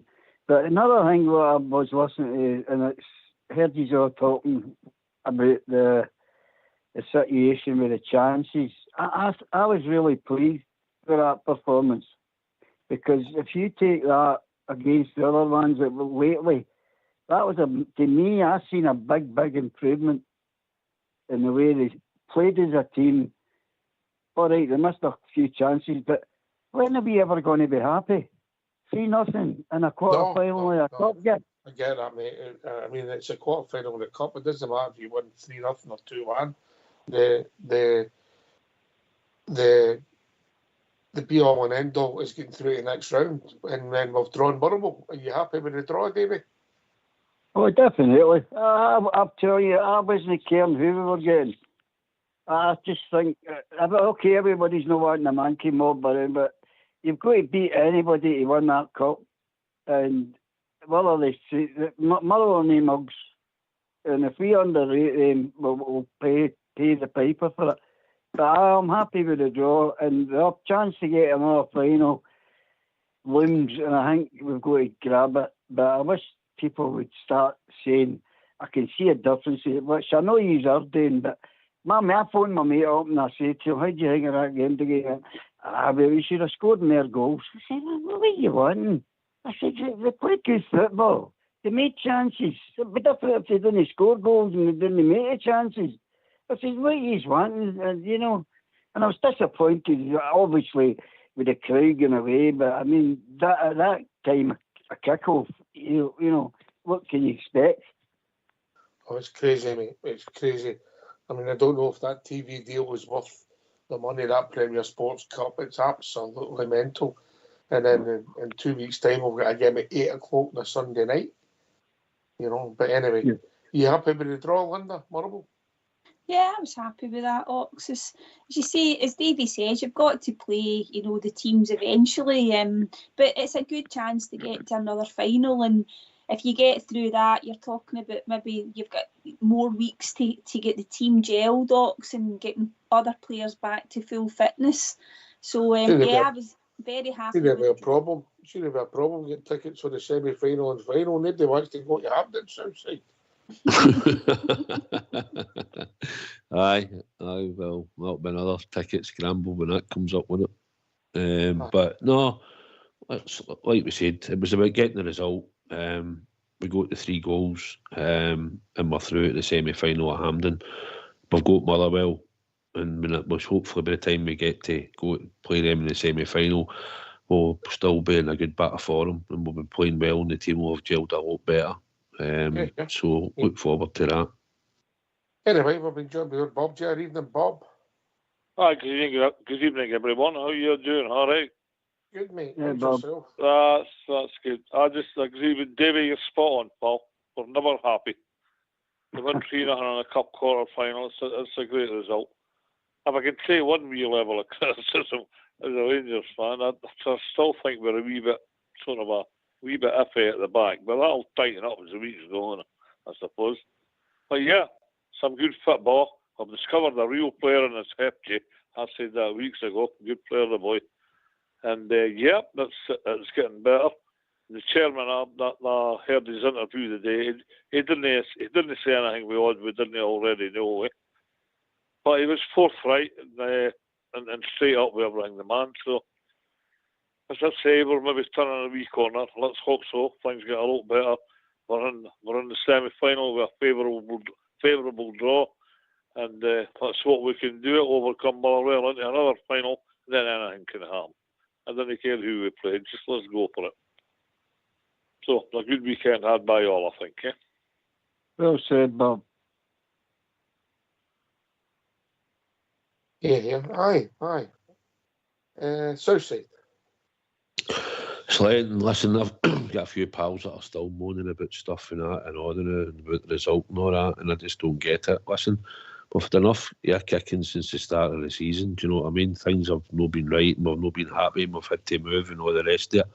But we're back at Ibrox. It wasn't a great time for kick-off. I thought it could have been a bit more fuller, if I'm honest. But I thought the Union Bears done a good job down in the Copeland front. I thought they were quite loud and kept the atmosphere going, because without them in the stadium it would have been really quiet. But no, we're back at Ibrox. We're in the semi-final of a cup. We've got that to look forward to. We've got a European game coming up, and then we've got to take on Hibs, and we've just got to keep the run going in the league and make sure we're positive in that and we don't lose any more points in the league especially. Aye, keep winning and things improve, Linda, yeah? Yeah, you think definitely. Yeah.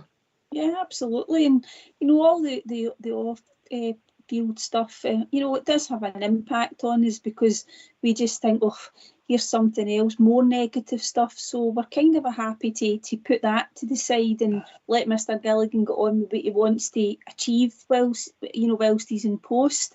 But on the park, when the team's winning, they play good football, that's all we really want to see. And I think the fans will start to go back in the higher numbers, Ox, if we start to see the team winning. Because maybe fans didn't know what to expect, and then when you get the Copeland fully open, the stadium's back to normal. And if the team start winning or continue their winning run and they play some decent football, the fans will go to Ibrox. There's no question about that, Ox. Aye. Well, aye, the fans. It's important to turn up, and support the club. All the fans, We're all in this together, Davy boy. I better believe it. I mean, but as Richie says, and I was just annoyed when I'm speaking to my pal about. I phoned him up actually to say that was a good show on the weekend, and the first thing he said was, she was scoring more goals. I said, look, you've just came away from Tannadice, a team that's not been beat, and we were on the verge of going over a precipice if we'd lost up there after getting the results we were getting. And we didn't. We put in a good performance there. We came away with 3 points. We put in a better performance there on Saturday against a stubborn Dundee team. So that to me is looking a lot better than where we were. And what you're talking about the fans and going away and not being there, people forget many thousands of Rangers supporters don't stay in Glasgow. They don't stay near, they stay miles away. So this is one of the reasons why they bail out early. I'm not saying that they all should stay to the death. It doesn't work that way. But you can't say that they're not filling up the stadium and leaving early. That's just where they live, and they've got to get home in time. I said it's up to people what they do. It's up to people what they do when they go in, when they leave. I mean, I'm all for personal choice, but look, I take Southside. I thought there would be merry a buzz about the place to get back to Ibrox. It didn't pan out like that, yeah. We know that in the last few years that the League Cup has not had the crowds, Linda, that it's maybe had in the past, yeah. And the Scottish Cup, if we're honest. Yeah. I just think, as I said, it's more to do with what's happened at the beginning of the season. A lot of people disillusioned with the board. They're not happy with some of the football that they've seen. The hangover, we hate to say that, from last season. There's still maybe an element of that, and Still there, absolutely. And also just what happened across the city when we went to Parkhead. That was only 3 games ago, Ox. The players in the team have got to give us something on the part, and we're starting to see some fruits of that as well. As you said, the blue shoots of recovery, but they need to continue this momentum. They've got a big game, a good test on Thursday with the Europa League starting. And then, as Southside said, we need to make sure we don't lose any more ground in the league.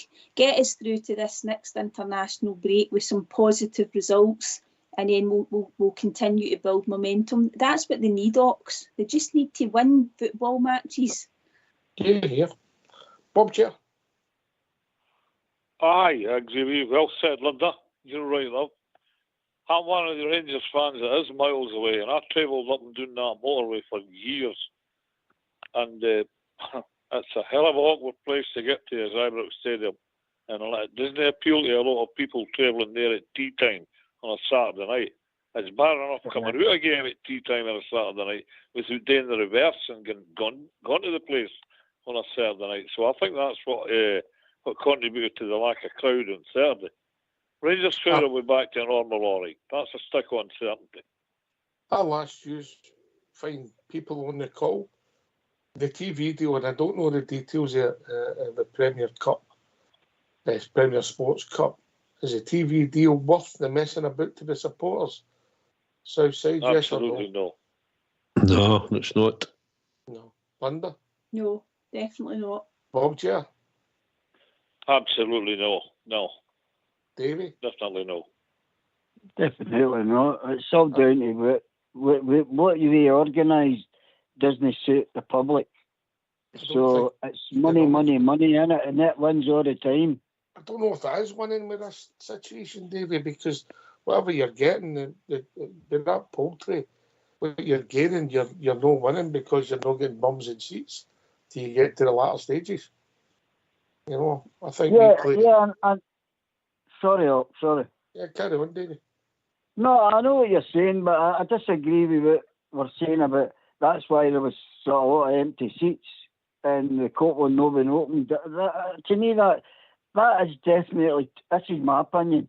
That is definitely got to do with the time of that kickoff and where people have got to travel. And Bob Jair just told you the storyline, and that is the way it is, and that's why you're getting that. But it's got nothing to do with the way that our team's playing.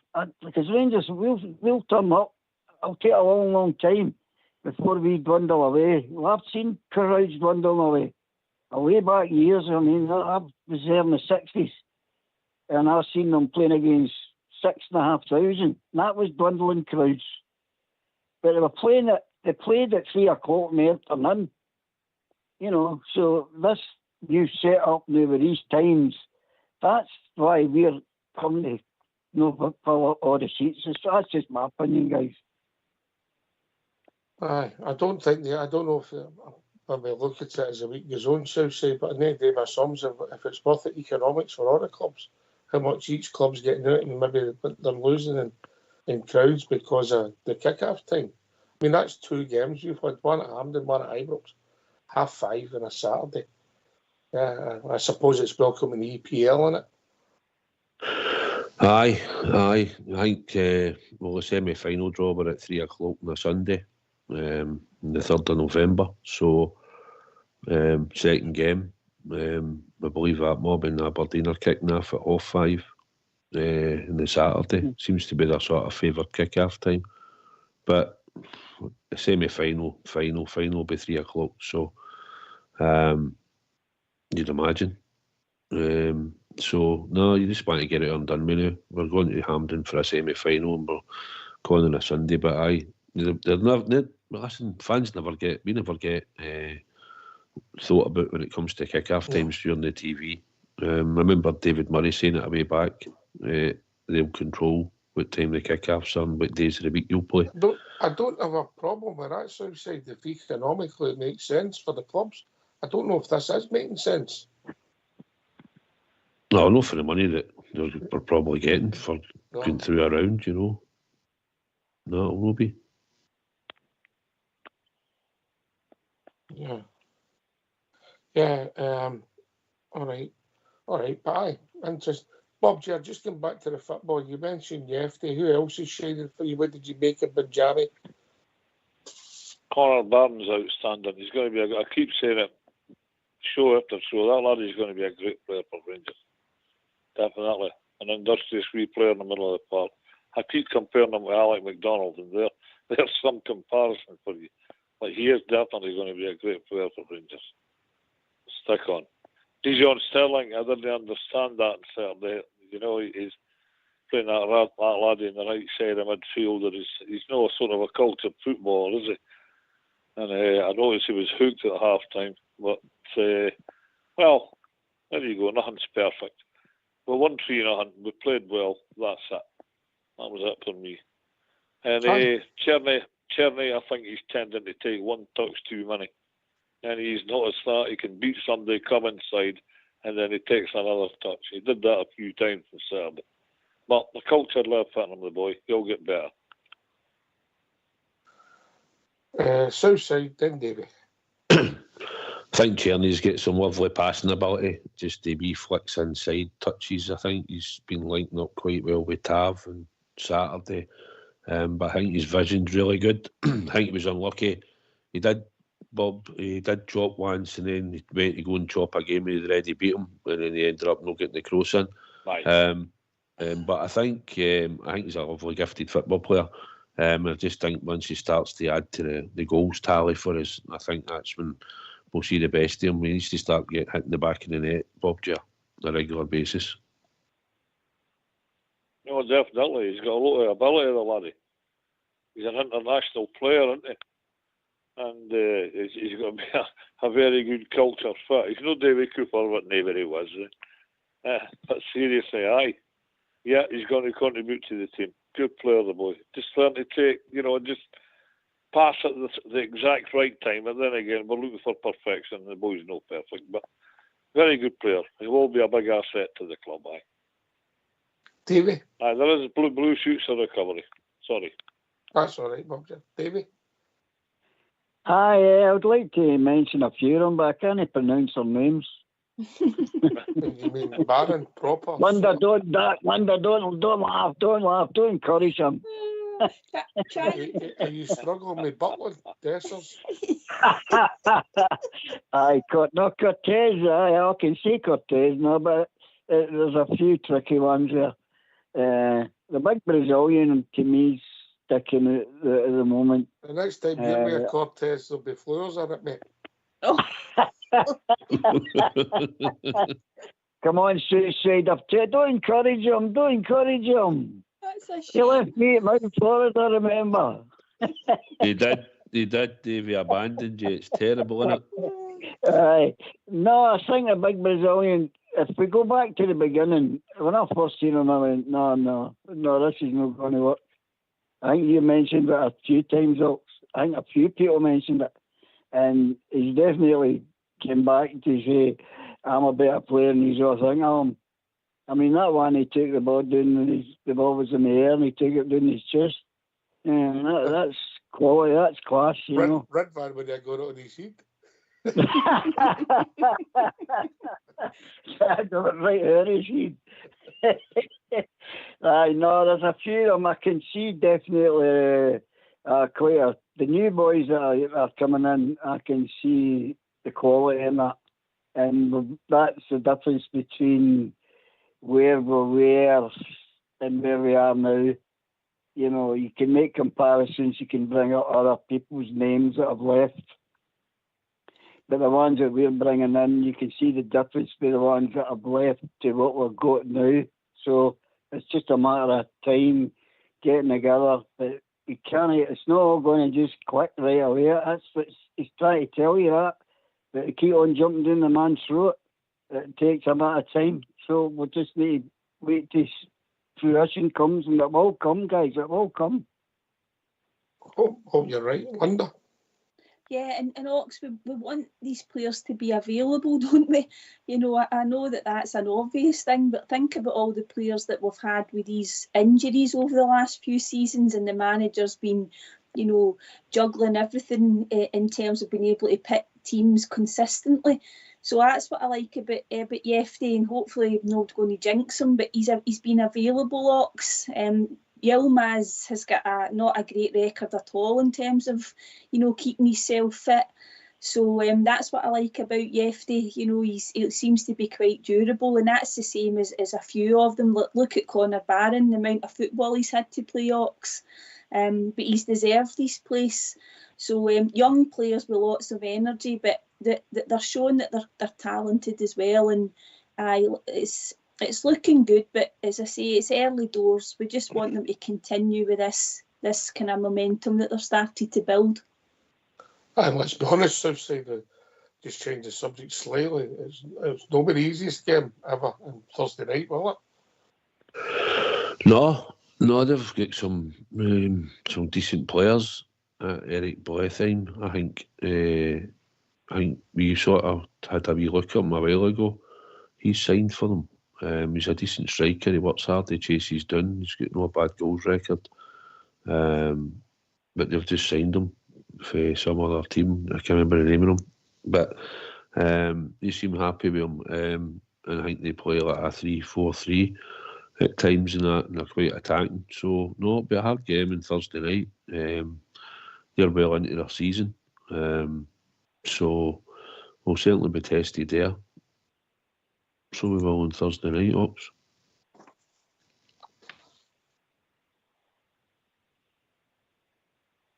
Listen, I think we've played them 4 times and we've never beat them. So it'll be interesting with so-called better teams. But we'll see where it takes us. And it'll be another game to see how some of the newer players turn out. But we'll no have Jeffy.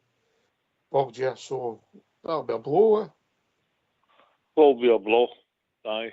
Yilmaz is no fit yet, is he? No. He's back training, that's all we know. That's all we know. Aye. Yeah, so we'll see. It will be a blow. We have to know playing. He's been doing so well for us. But, excuse me, the way I'm looking at Europe this year is, to me, it's a bit of a sideshow. We've got to get things domestically better first. Europe's always a bonus, and for the coefficient, it's us that's keeping the country going. But it will be a stiff game on Thursday against a good Swedish team, Malmo. And we never have beat them, but it's our first time for everything. So we're going to this, we're doing okay, and we'll see how we do. So what time's the kick-off Thursday, York? It's 5:45, mate. 5:45, yeah. Time. But yeah. That was a joke. But I'm going to put a wee line out here. You might get this one, Linda. You might. The rest, the other 3 will not get it. This team we're playing on Thursday might be the hardest team that any Scottish team's played this season. Agreed. Yeah, you see what I've done there. See what I've done there.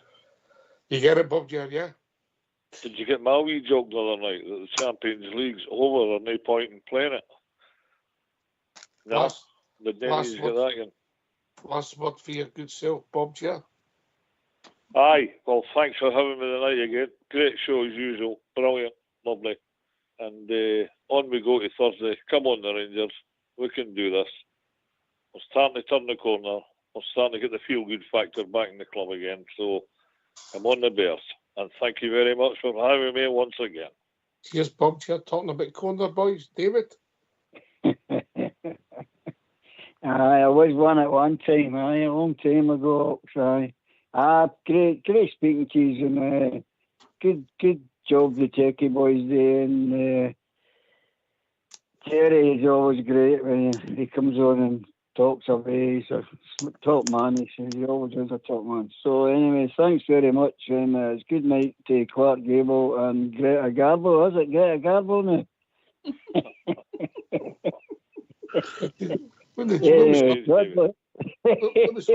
What was her famous saying, Davy?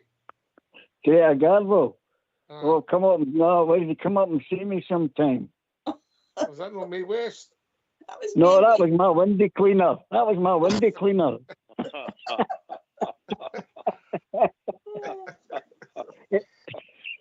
Come up and see me sometime, big boy. You may want to see her once your windies are clean. Anyway, Linda, last word for your good self. Oh, good show tonight, getting a few laughs, Oxa. That's what it's all about. No, good to be on with Southside and your good self, and good luck to Rangers on Thursday. Just a positive result's all we're looking for. So, and good night, everyone. The one and only Southside, the Super 6 champion. Thanks for having us on. It's good to be on and do a wee night with Linda. And just obviously a good result here at the weekend into the semi-final at Hampden. That's what we all wanted to see, and we'll deal with that in November. On to Thursday night. It's going to be a hard game, but hopefully we can pick something up on the road.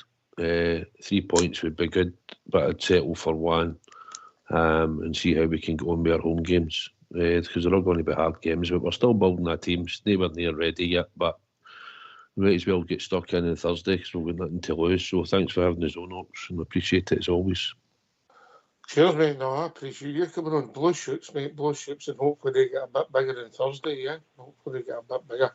Listen, thanks to Davey and Bob Jar for joining us, Linda and Southside for doing the show, Fox and Old School Blue for doing the technicals. Rangers Radio will be back tomorrow night between 8 and 10, talking of all things Rangers. Take it away, Old School Blue.